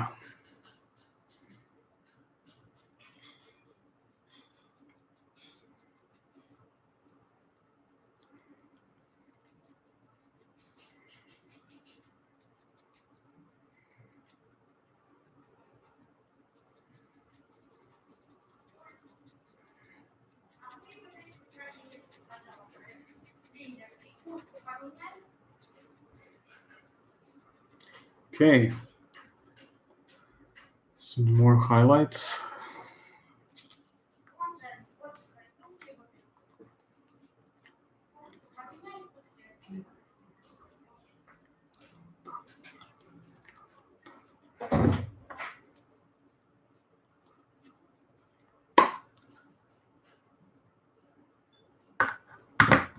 Okay, just need a bit more colors.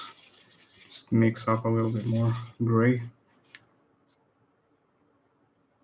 Some areas still need a bit more highlights.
Мам, записываю, что?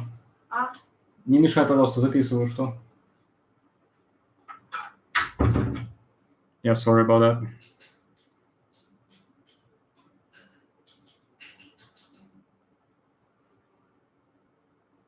Yeah, so basically this is getting along nicely. We just got, as you can see, this mom decided to go in because she probably needed something, but don't have time to deal with that right now. I've got some stuff to do. I don't like being distracted from my work, actually. I'm very, particular about that thing. If I'm doing something, I don't like being, bothered in any way. So whatever is needed, I can do that later. I don't need to do it now.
One more. Oh, highlighting. Yeah, not much to say really. It's just repeating the process endlessly until you get it to the point you need to.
Okay.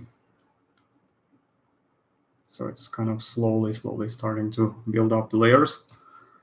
Now, time to go for these dark ones. So what we're gonna do is we're gonna do the horns probably,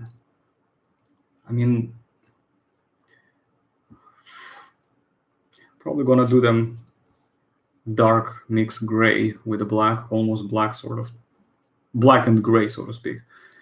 And the rest of it, the stripes, so we can separate it a little bit from the other areas, because I want to try to see if I can separate it a little bit just to give it more detail. So let's see what these colors are all about.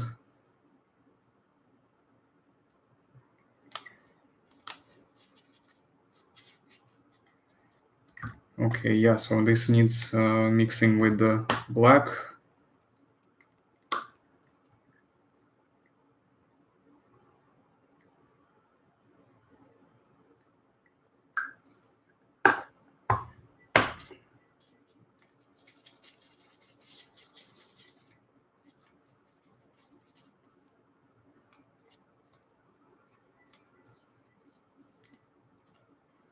And we're going to start from from the top, I guess.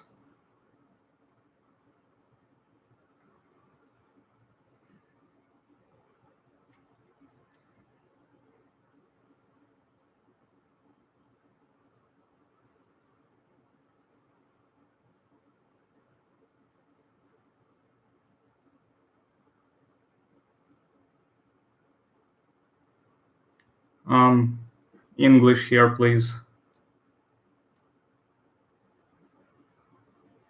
I speak Russian, but I'm not gonna be responding unless it's the same language for everyone. Sorry.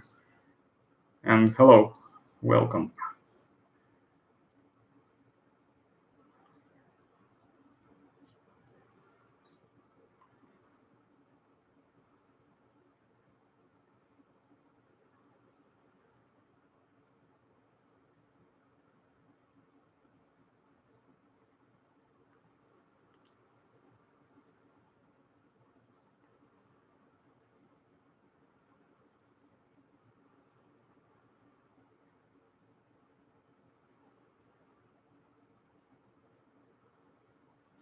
Right.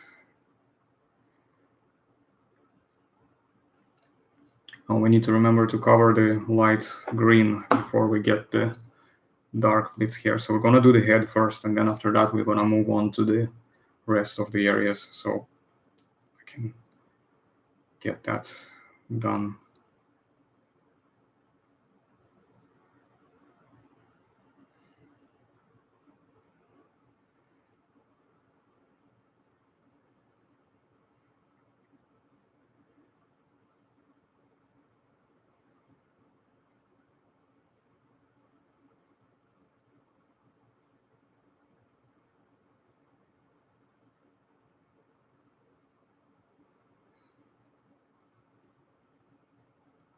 Yeah. Lepto, I actually think it's very accurate. I mean, of course, the colors are debatable as always, and as I said, it would not have been my number one choice. But as in like the pattern layout itself, the color set itself is nice, but I would not. I would probably do something about the pattern itself if I were the one designing it. But again, that's my personal view. But the anatomy and everything looks perfectly fine.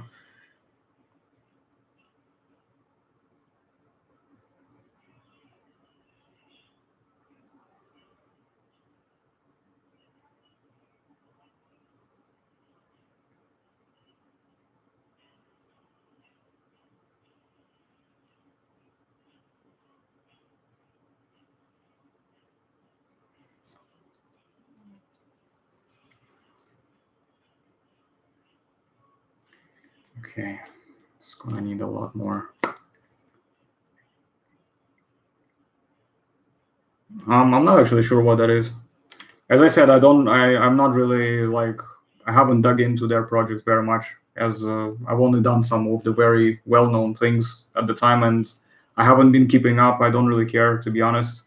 The only reason why I'm doing this one is because I was paid by a customer to do it. So just so you're aware, I'm not really familiar with every single concept that they're doing, and never really paid that much attention. Oh, wrong colors, almost.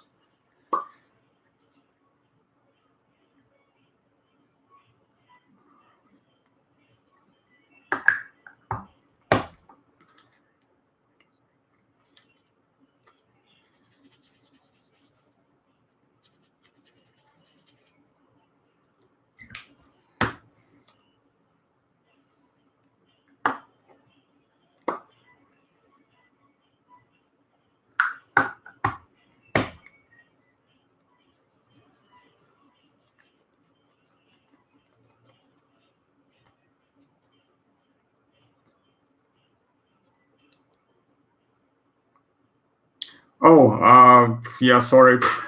Got me.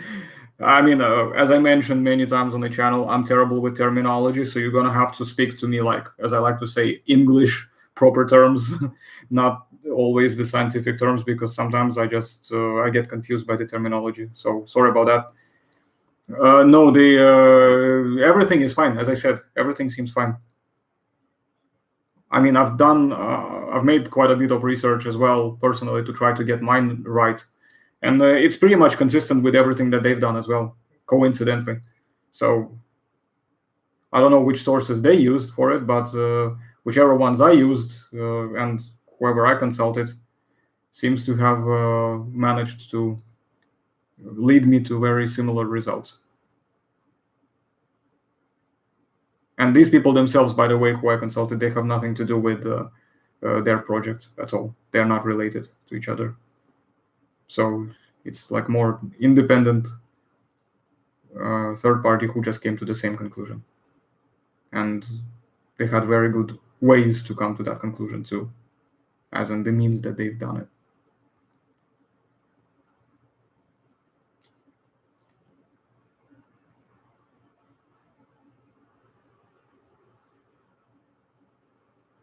But yeah, as I said, I'm terrible with terminology, so a lot of times I just make a total ass of myself by not really understanding what the hell that means. So, as I say, sometimes you're gonna have to be a little bit more specific in those kind of simple terms. I am a corn-fed simpleton peasant after all. I don't know how the elite speak the language. I'm joking, but you get the point.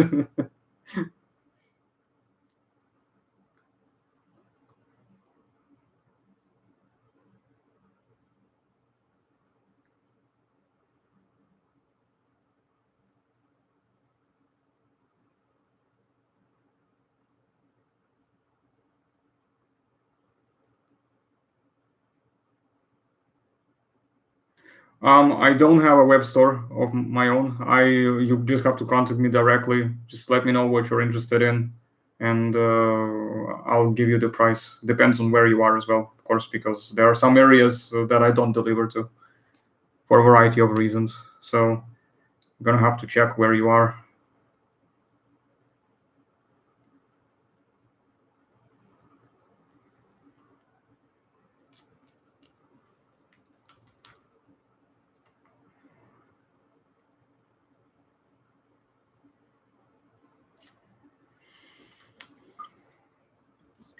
But yeah, you can get in touch with on Discord. You can find me on Facebook. I have a group on Facebook. I have a page on Instagram as well. So you just have to contact me directly. I do have an Etsy store as well, but so that's where I sell them. But I haven't updated it for a while, so I need to actually go back in there and update it. But it hasn't been really doing anything for me as of yet. I have not had inquiries from there. All of my inquiries are mainly from either Facebook or Instagram or Discord, people messaging by private. It's a 1 to 20 scale, which makes it about 10 centimeters long.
Well, something similar to what I have done for my other customer. Uh, I don't know if you can see it on this kind of lighting, but something like this.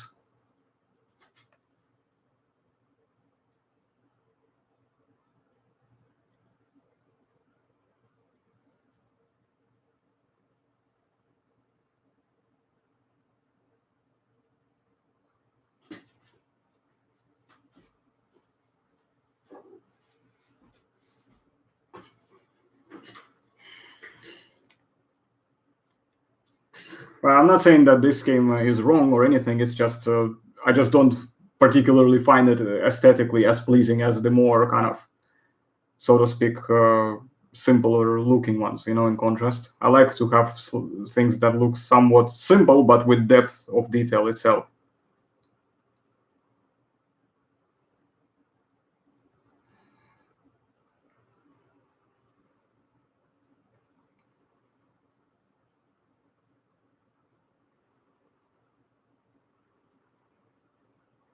I'm gonna need to go over this nose area again just to do another light gray highlight. Just gonna have to color it for now and then go over it again.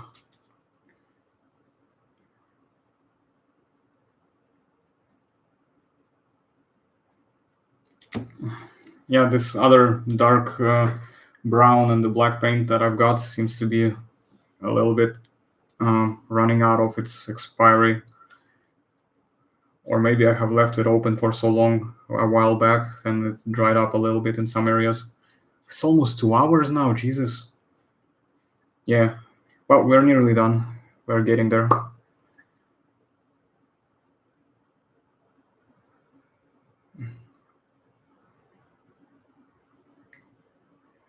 I mean, they're water-based paints anyway, so they should be possible to restore them, at least to prolong their usage until they go bad completely.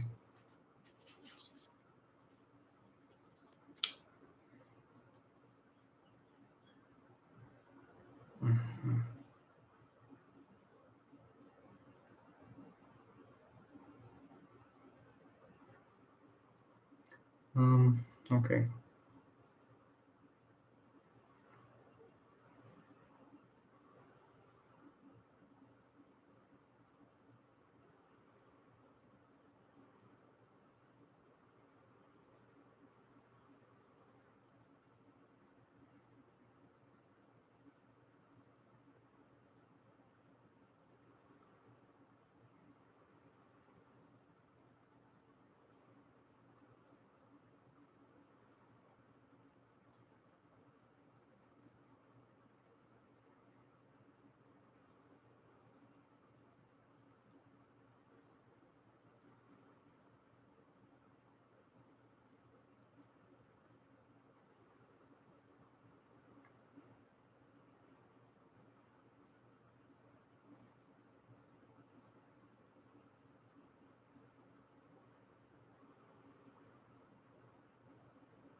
I don't really do toys, by the way. I mean, unless you meant figurine.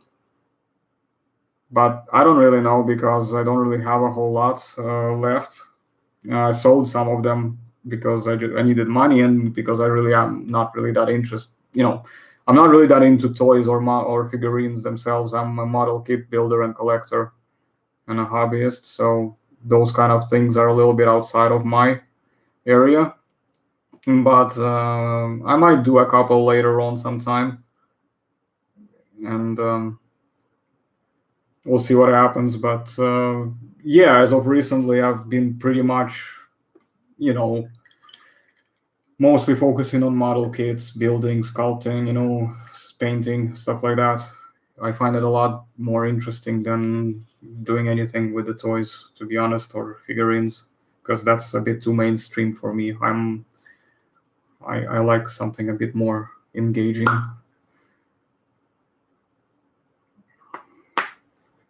But I might do it one day. I mean, I'm not saying no, I'm just not sure when.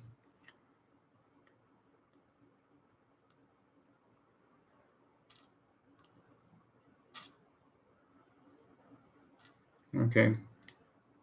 Need some white paint here, please. Thank you.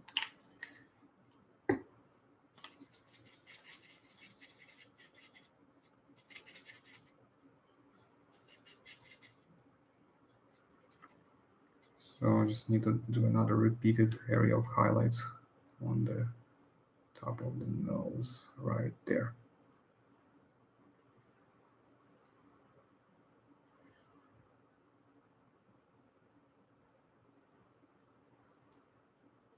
Well, I mean, that's not exactly white, it's more like light gray, but we get the point.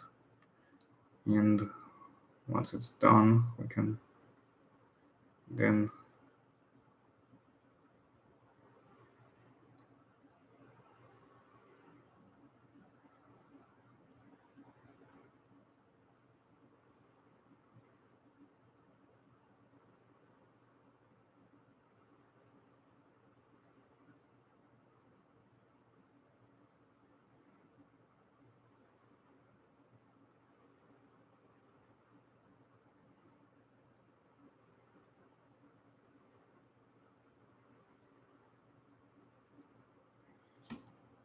where is it? Right here. Mm.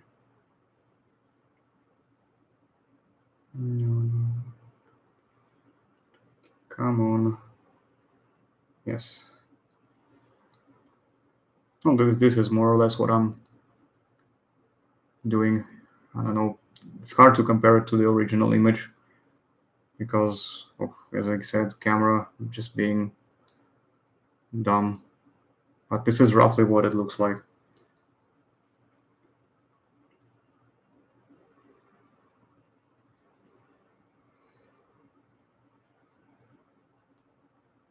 No, unfortunately not.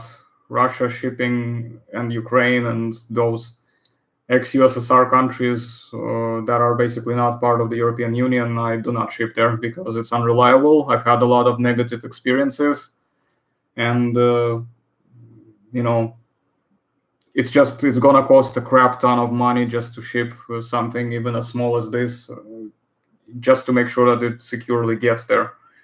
So I mean, I don't know. There's always a way to try if you're, especially if you live in like Moscow or St. Petersburg, maybe it's possible. But the areas I was shipping it to, they were not those kind of areas. They were more like outside of those cities, and yeah, it gets really complicated. Are you by any chance from Moscow or St. Petersburg, or you have anybody who you know very well who can take the parcel for you? That is considering that it will actually arrive safely. If you have anyone there and you know for a fact that it might be safe to do so, then I mean, it's possible to do, I'm pretty sure, without any extra expenses. It's just that over here they don't compensate you in any way if you ship to any of those countries. So if it's gone, it's gone, and it happened to me a lot of times, and it was frustrating both to myself and to my customers in the past for other things that I was doing for them, also related to this stuff. But just parcels were just getting lost, and they didn't really provide any specific type of services that could ensure that they wouldn't get lost. And if there was any tracking, they could only provide you with tracking up until the point that it leaves the European Union area. So basically, once it leaves the EU zone and goes into the Russian or Ukrainian zone, depends on where it is, that's it. It's on its own, basically. And that is why I pretty much, unfortunately, have to reject, decline any requests for this because it's just too risky and too frustrating for both parties. Yeah, the famous Russian Post, you're right. And I know it very well because I grew up there. So I grew up at a very good time called the 90s, or just to quickly say it in Russian, Lihi 90. So I know exactly what's going on in that sense, and it's very bad quality in that sense. It still is. It's improved, but it's not enough to to not be worried. Or at least if something goes wrong here, for example, you can at least hope that the system itself, if you've paid for it, they will be able to track it, they will be able to compensate you, and you will at least not walk out empty-handed completely. But over there, once it's there, that's it. It's gone. If it's lost, then that's it. Say goodbye.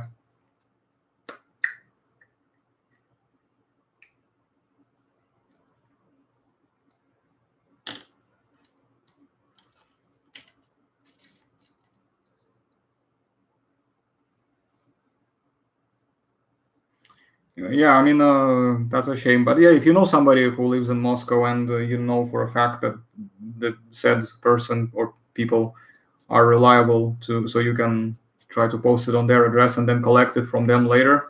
That can be arranged as well. You can try that as an idea. But that's the best I can possibly hope. And again, I have to once again stress this. This does not guarantee that the shipping will be successful. It's just the best chance you have. That's what I'm saying.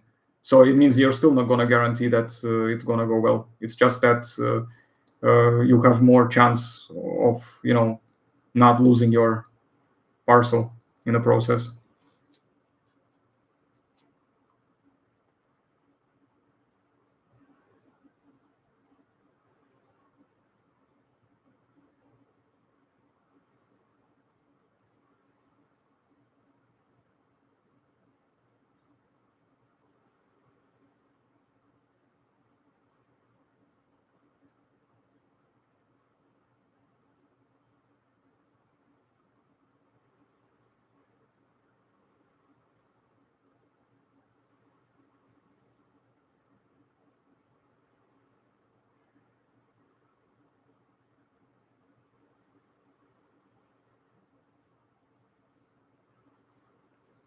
So yeah, I mean it's at your own risk as well. I just wish it wasn't like that, because I'm pretty sure there are at least quite a few customers from both Ukraine and Russia who would be quite interested in getting their hands on some of the pieces. I mean, I know that this hobby is not particularly big in there.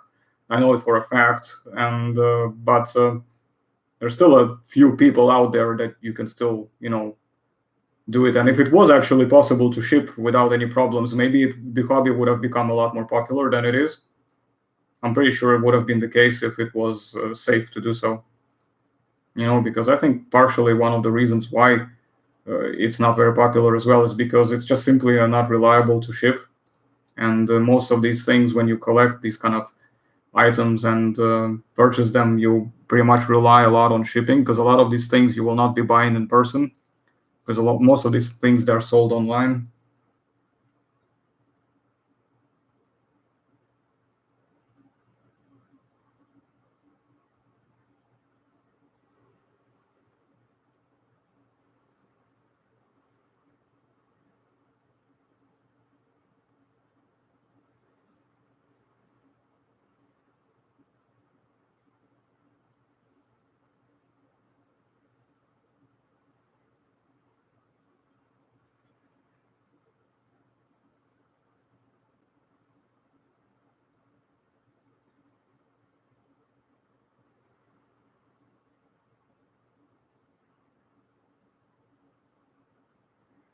Okay, so these areas are going to be darkened. Right, more paint. So yeah, we're getting to the point where I'm going to be outlining these small highlighted areas, and then the black is going to, like the dark brown is going to go on top. And then after that, we're going to highlight it with a slightly lighter shade of the dark brown.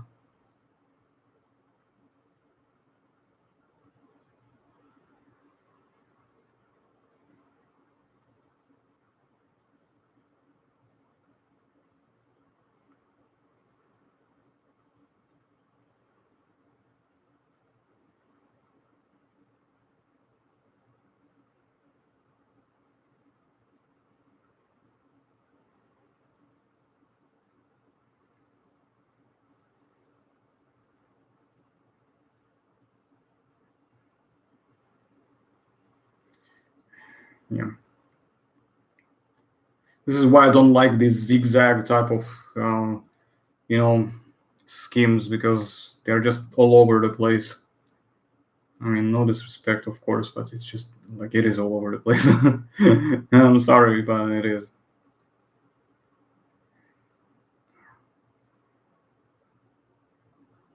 Yes, yes, United States, no problem at all. It just costs a little bit more than normally than the local, obviously, or the EU. But in fact, it's actually not that much different from shipping to the EU. Just a few pounds more in terms of the cost. But it's yeah, it's definitely possible. No problem at all.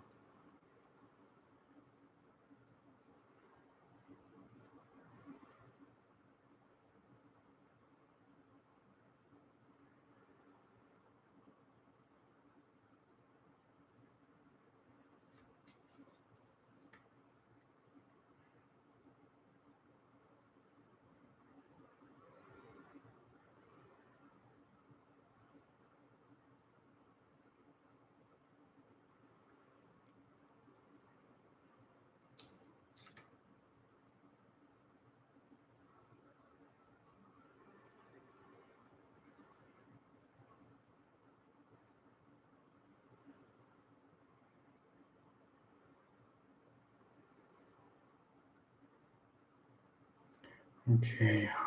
Jesus. Okay. Oh, yeah. I usually take breaks between these things, but since it's a live stream, I kind of would hope that we would get some kind of result out of this. So I don't want to just leave it like this. I want to actually show uh, the final thing, what it's gonna look like when it's before it gets varnished all the way, basically.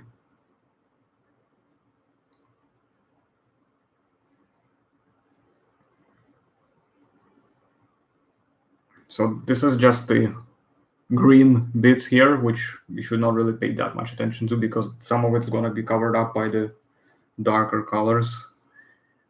Oh, and now the other side. Oh Jesus. Okay.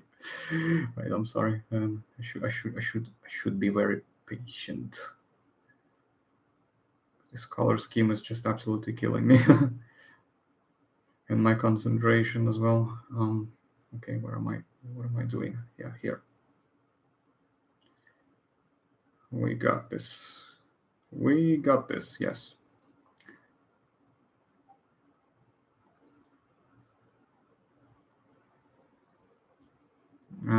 Hold on a second.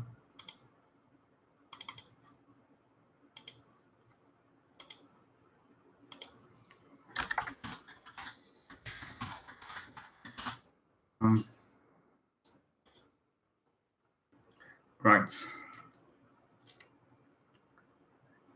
Okay, now I need to try to find a way to reflect it back to the other side, so it should be a mirror image of it, so to speak.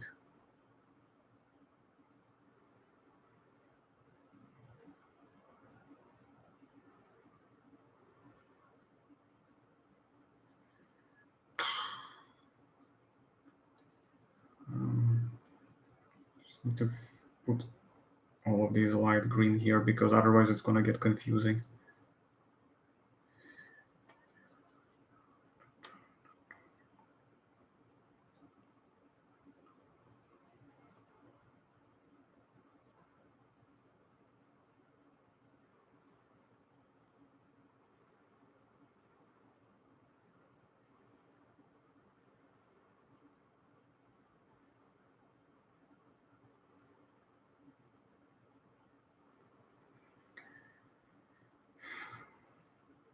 Okay, I'm gonna do the dark and black thing first because honestly, this is killing me. I'm losing my shit. Sorry, but that's just how it is. It's no disrespect to the scheme itself. It's just that it's so like because I've been sitting on this for too long. In fact, once I'm finished with this, I'm gonna have to go and eat because it's been almost 2.5 hours now, and I need to eat something. And I need to find out what people wanted when they were trying to get in here. What were they after? Because I had to tell them to wait.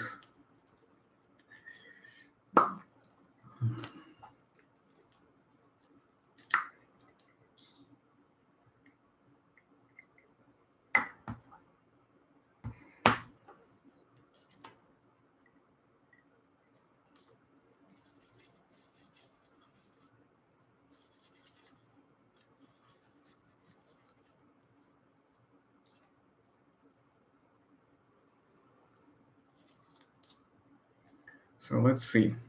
Okay, so it's going all the way to here.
So see how it's basically going slowly because the paint is wet. It's reflecting a little bit, so may not be able to make up much from it, but should be able to later when it's drier.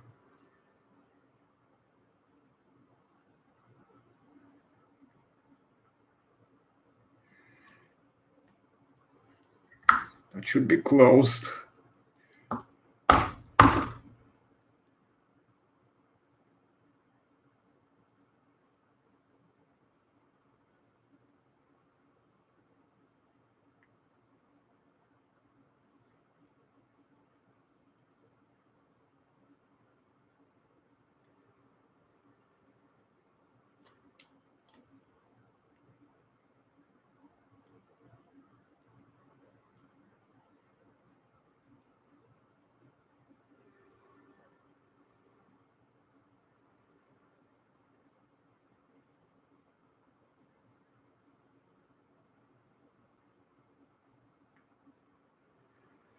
Yeah, so more like this.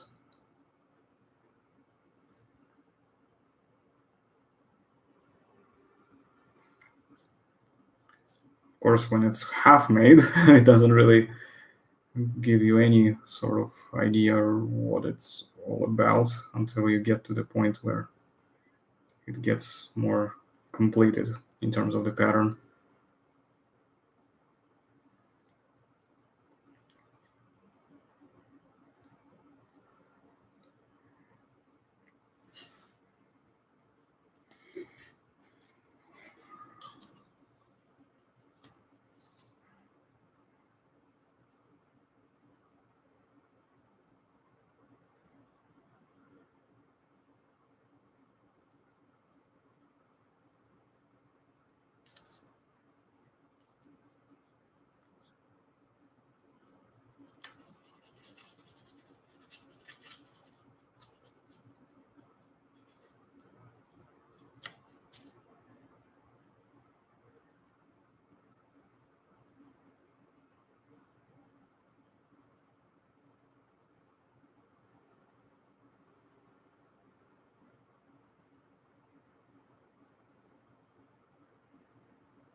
So like this is basically more or less what they have. But again, because some of the paint is dry and some of it is reflecting, it becomes very messy to see and make out anything. So I'm gonna have to get it to the point where I can show you properly.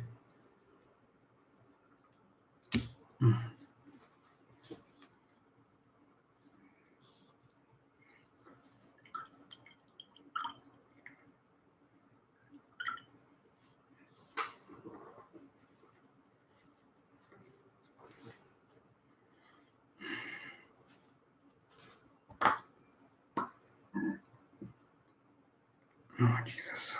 All right. Here we go. More paint for the mix.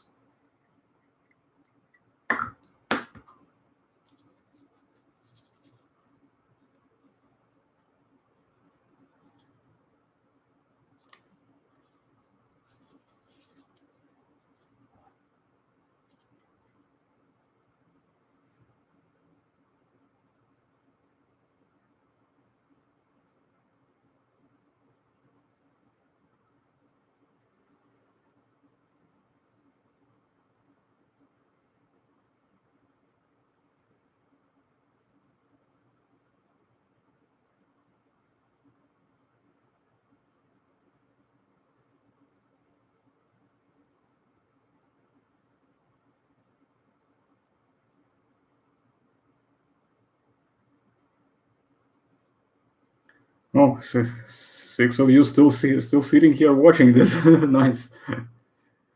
Once again, those who are new here, sorry if the quality isn't that great. I don't have a particularly great camera. Maybe someday I might try to do it from the phone, but I remember last time my phone YouTube app just said that for some reason I was not good enough to do it. Something like that. I'm of course exaggerating, but it was very similar along those lines. Like I do not qualify to stream from my mobile phone, apparently. I don't know. So yeah, YouTube has been extremely weird when it comes to treating its content creators, especially independent content creators. So yeah, go figure. But it's the world we live in.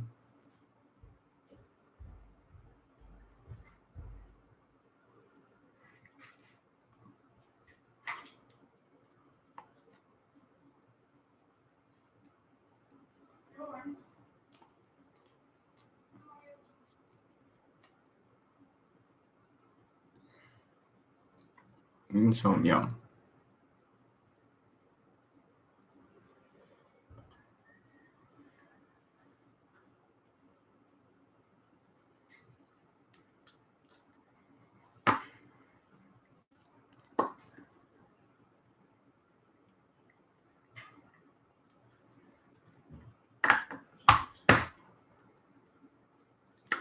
In fact, I think after I've done with this pattern, and that's gonna be well, a portion of the job done anyway.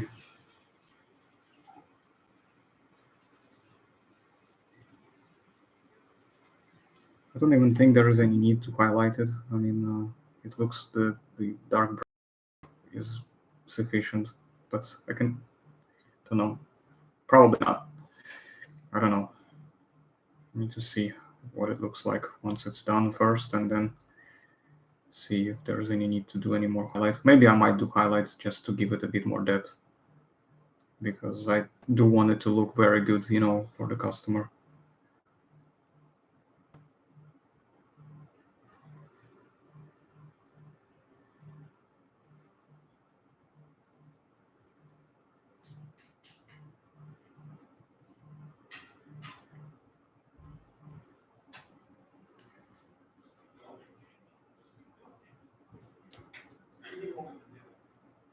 So, what else is everyone up to? Just what you guys are doing? Just sitting at home as everyone else, finding things to do? Or what? I'm curious.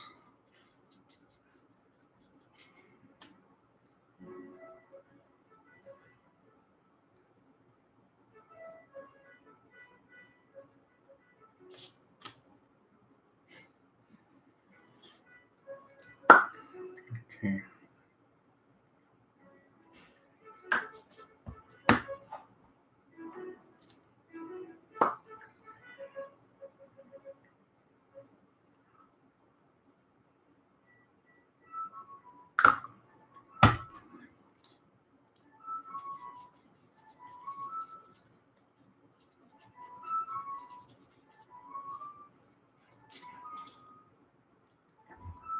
Mm-hmm. Well, it's fine by me. I mean, I'm not really a very big people's person. I mean, I can have my fun, there and then, but I like being in my own fortress of solitude most of the times. I am that kind of dude. Most things when it comes to human interactions I find to be a waste of time, with a few exceptions. Those are my audience, of course, which is you, and some specific people who are in any way close to me, or somebody who I have a lot in common too. But as any introvert in general, I'm very picky about my crowds and who I want to spend time and how much.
Right, we're nearly done, guys. We are nearly done here.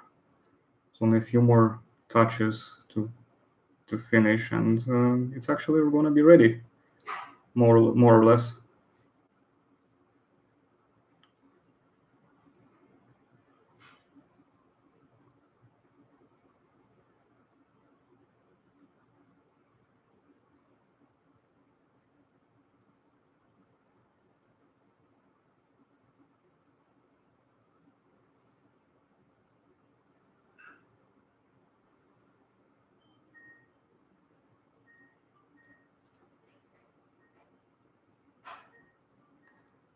Yeah, okay, I need to add some more on this area because it's a little bit asymmetrical. And this bit here.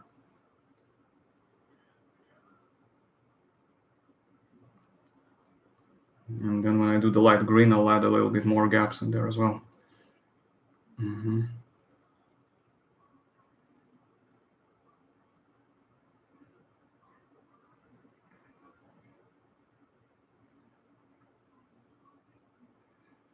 Okay,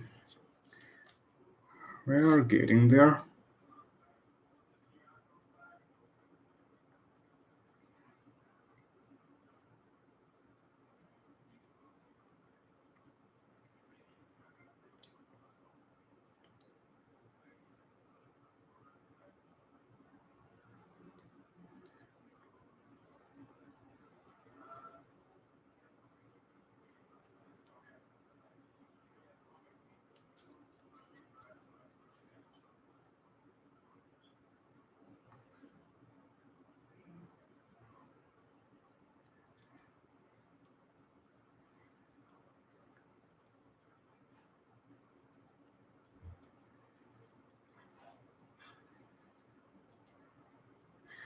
Okay, whew.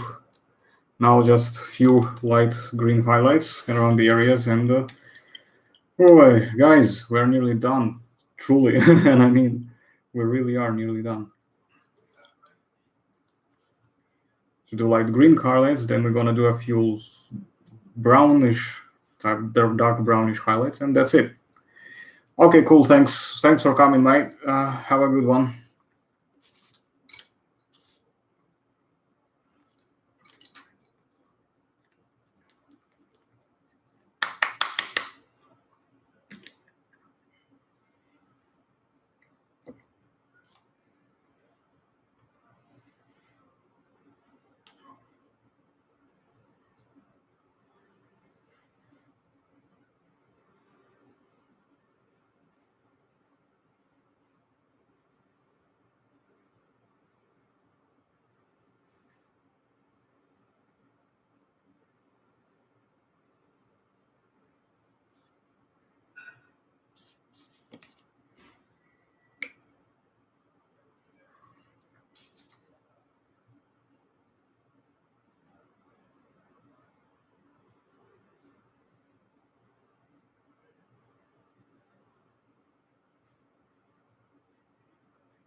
Yep.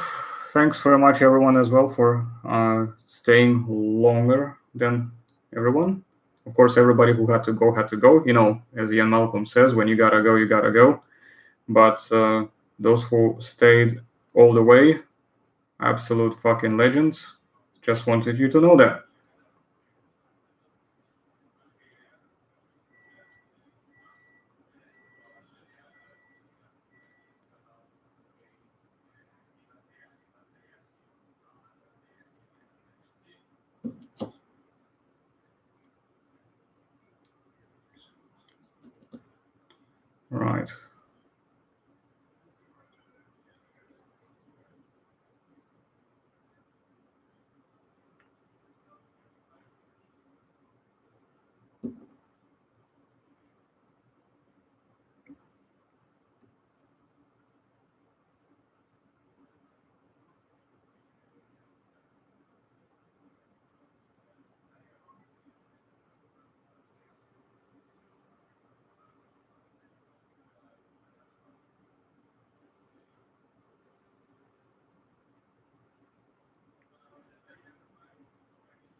Oh my god.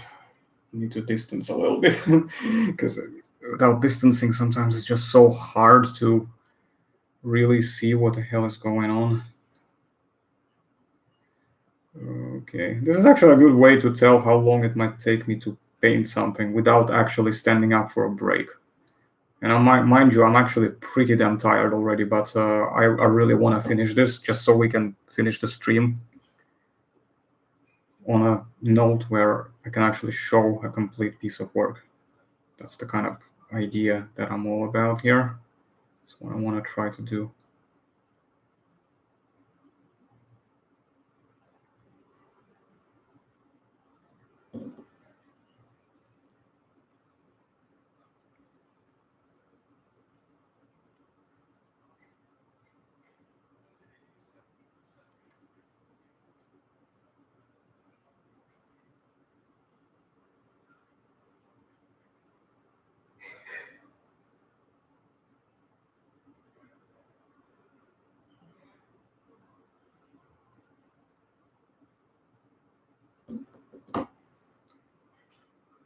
Right.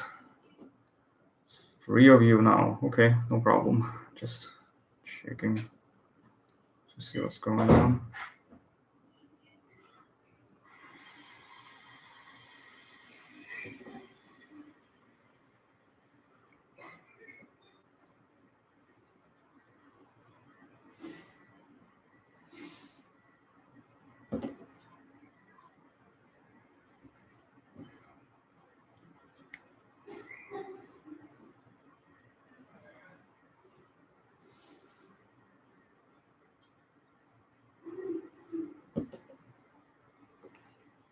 Okay.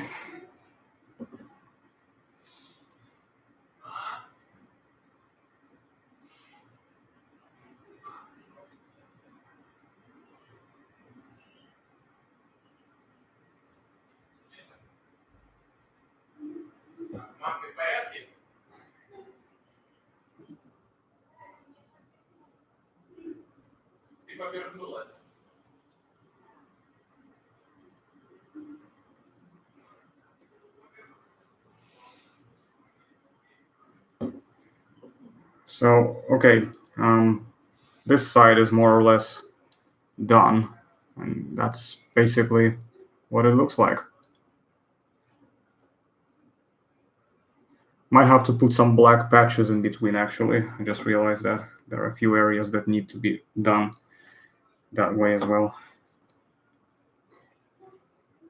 But we'll get to that in a second. So I'm just gonna do quite a few green highlights around the contours and edges of this black pattern. And then put some more of these dark brown or black patches in between as well in some areas where needed.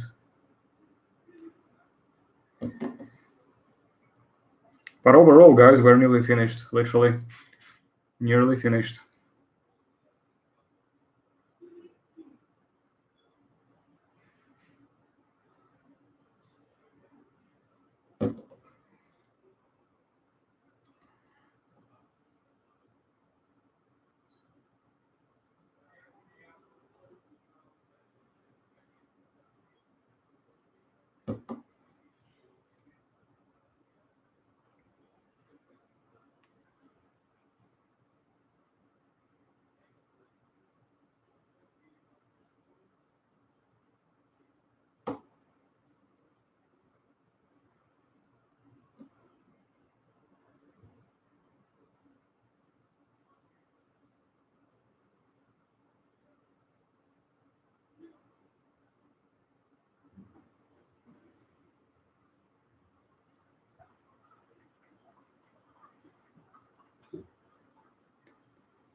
Whew, right, okay.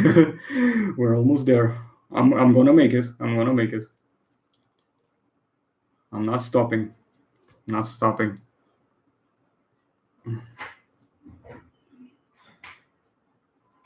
Sorry for not talking a lot, because I don't see any questions following up, so I'm just focusing on painting the model.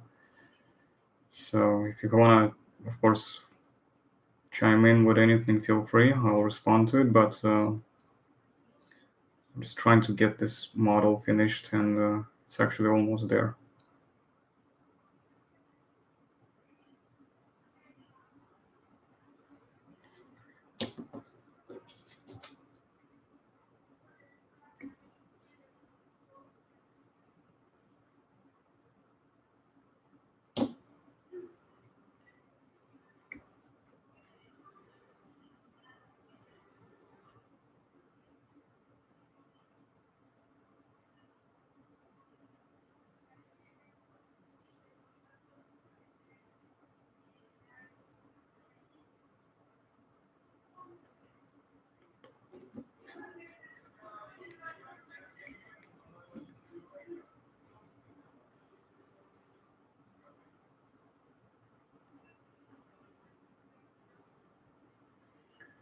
Ooh, Jesus.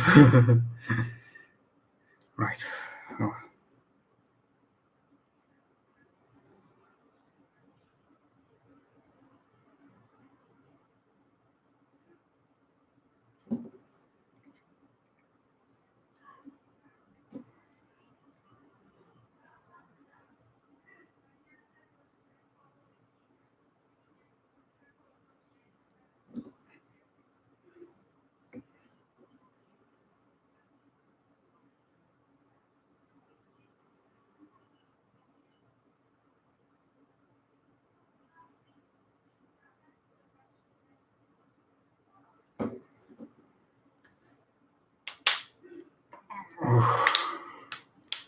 Oh my god, my fingers are killing me. Everything is killing me. I'm still doing it. I'm still doing it. I'm just too fucking stubborn to accept that maybe it would have been a good idea to split this, but no. We're gonna do it. We're gonna do it.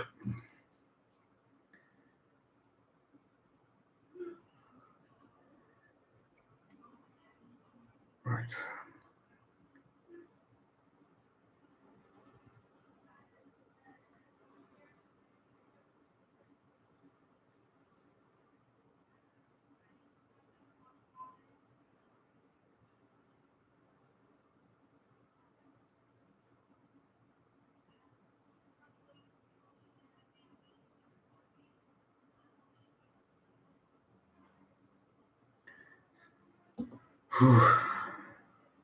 Really admire the patience of all the three of you who are still here. It's really must be quite okay. So see where this is where I'm at right now. This area here, but I want to do some more patches. Probably might do one more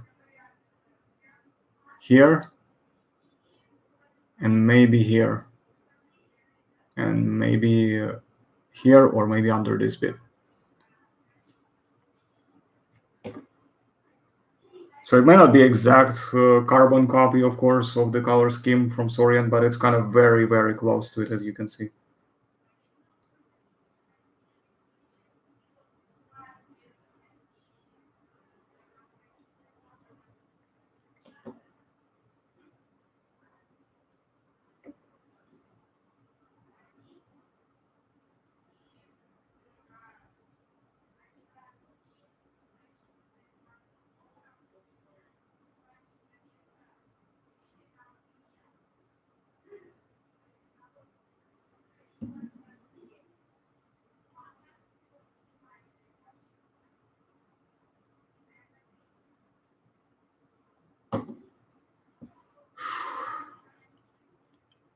Okay, now we need to put some more of these smaller black brownish spots, just to give it a little bit more depth in some areas.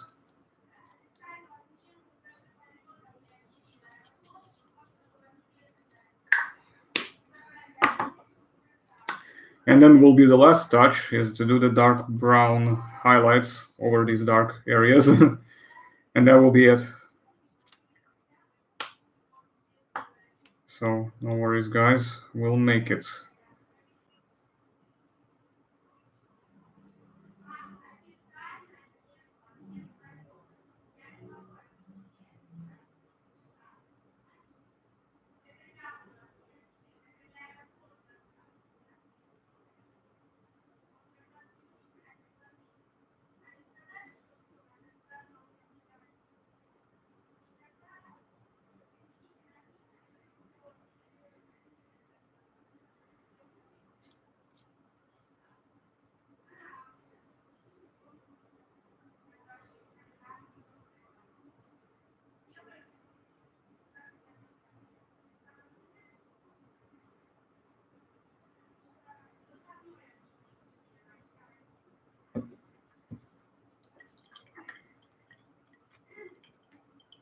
So yeah, I'm hoping that whoever is, once I show it to the customer in its fully finished form, he's gonna really like it. But few more things only, and that's it. Because we also need to do the claws, just highlight that a little bit.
Here's this side.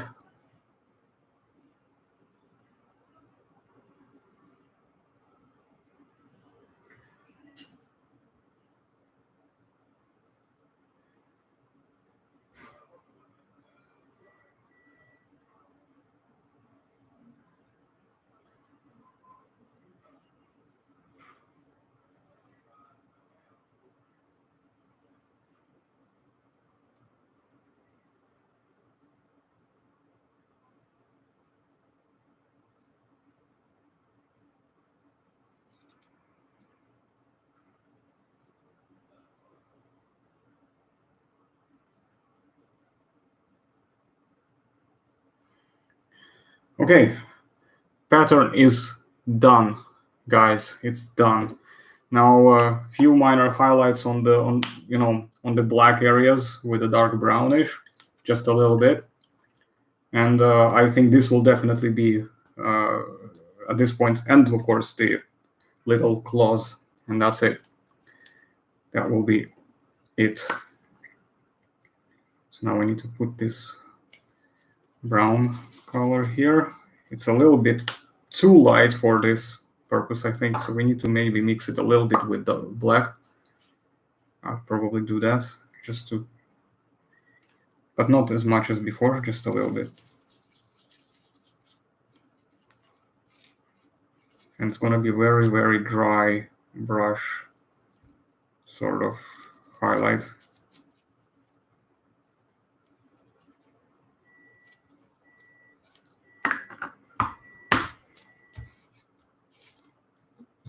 So I'm just going to see how it looks.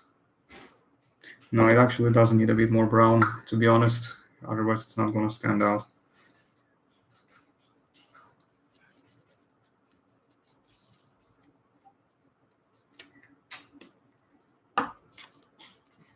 So let's carefully do that.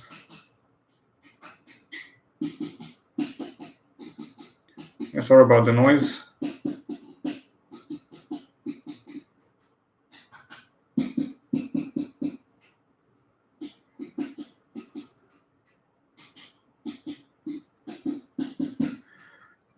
Okay, so this is just gonna take a little bit.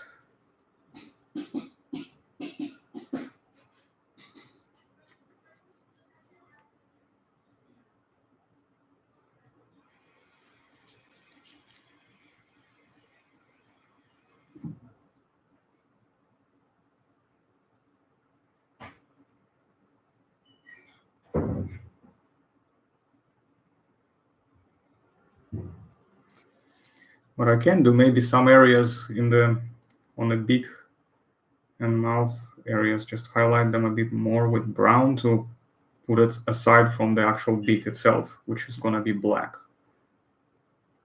Maybe that might actually be a good idea. And just give it generally a bit more depth overall.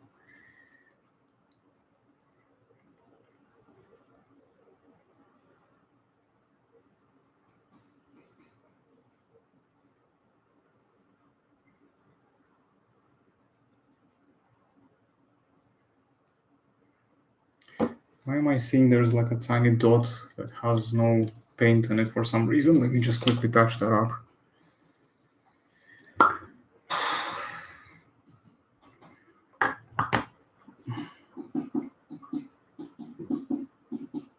Okay, fixed. Oh, yes, yes, yes. We are getting there. We are getting there. Remember to clean your brushes because otherwise they are gonna get total. Although this brush is kind of really needs to be binned already. I just can't be bothered to spend any more money at the moment for new brushes because these are still working. But of course, I could perhaps look into it later on. Sorry about the noise once again. Cannot help it.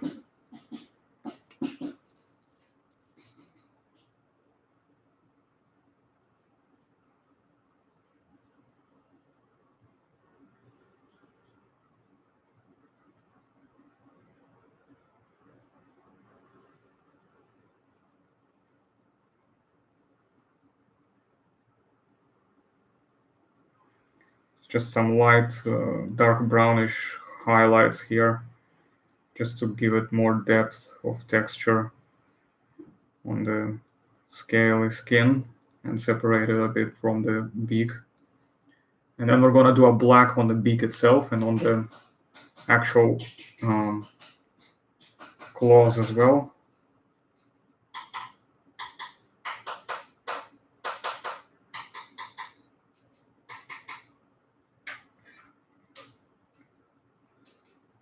So this should overall look like a very nicely done Lepto, actually. In fact, it turned out nicer than I was expecting, given the color scheme that I personally, as I said, I'm not a big fan of it generally. I find it a little bit all over the place, but I think it's actually turned out pretty decent. So I'll show you in a second, and you can tell me what you think as well. But I think it turned out quite well, actually. I gotta be honest, I actually like it more than I thought I would.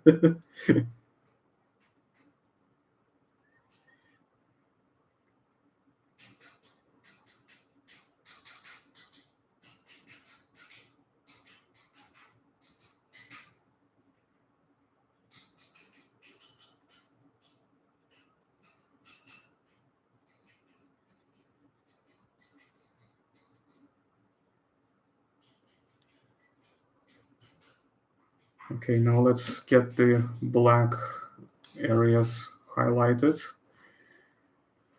I always keep saying it's a final one, but there's always, of course, more stuff that needs to be addressed when you're doing this kind of stuff because you want it to give it as much realism in detail as you can, especially if it's for a customer. You really want them to be happy with it so they can look at it and be pleased.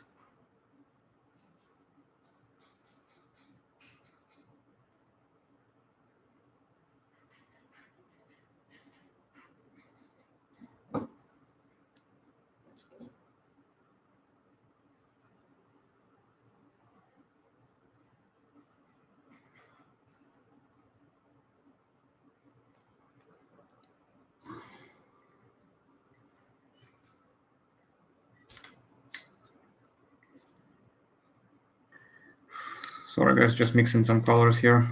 Just want to make sure I get it. Yeah, there we go. So,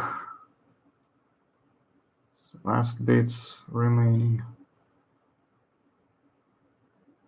Yep, so the eye is gonna be full on black as well to make it more contrasting, stand out. The beak is gonna be full on black.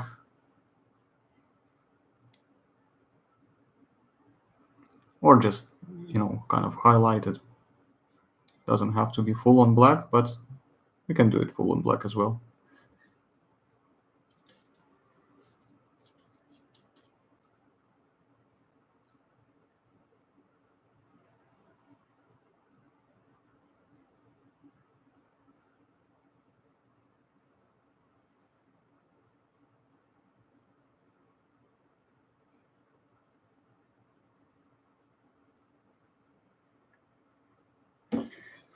More paint, more paint.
And the jugal horns as well on the frill are gonna be black.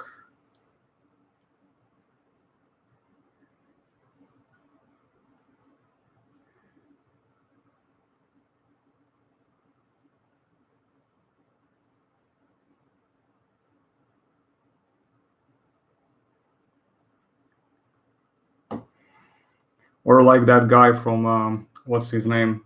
I think it's Steven from Your Dinosaurs Are Wrong channel. Called it, I think he was guessing whether it's jugal or hoogle, so I think hoogle should be a new meme. So Steven is probably gonna not realize that he might have started a trend. So yeah, I'm gonna call it hoogle just for lols.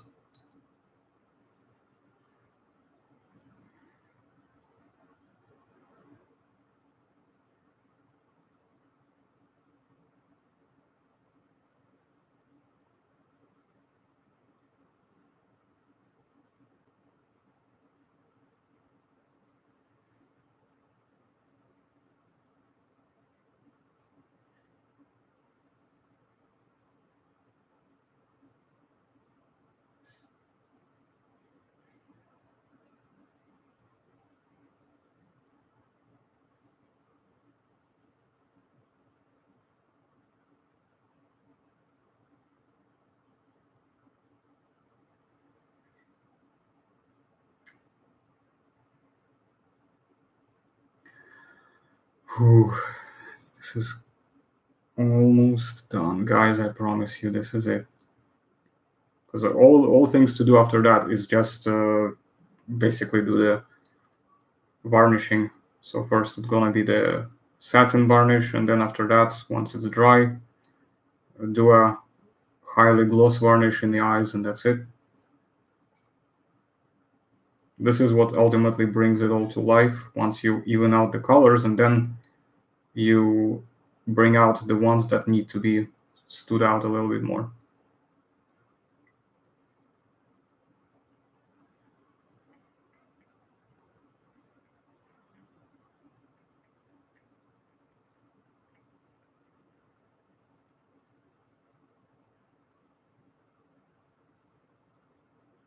Just need to make sure that I've checked every single area, that nothing's left undone. And yeah, then we can call it.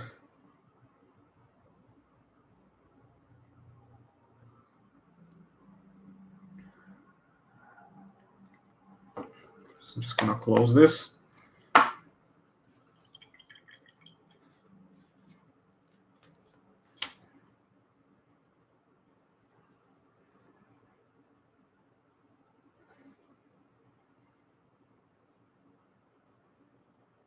Yeah, it's done.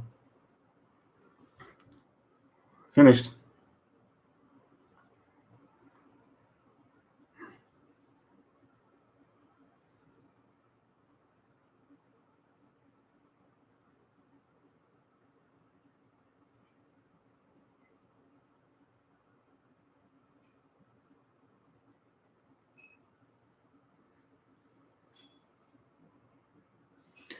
Whew. Okay, guys, thank you very much for coming. This is the end of the live stream now, after 3 hours. We have finally got our result. So the dinosaur is finished. I need to take some good quality photographs, of course, after I do the varnishing and etc. And I need to show it to the customer, make sure he's happy. And that's it. Now time to go and eat dinner. So thanks for watching and take care. End of the stream right now. So feel free to post comments as well if you want to say something. So don't worry about not getting it in before I end the stream. So just drop a comments and stuff below. All right. Bye-bye.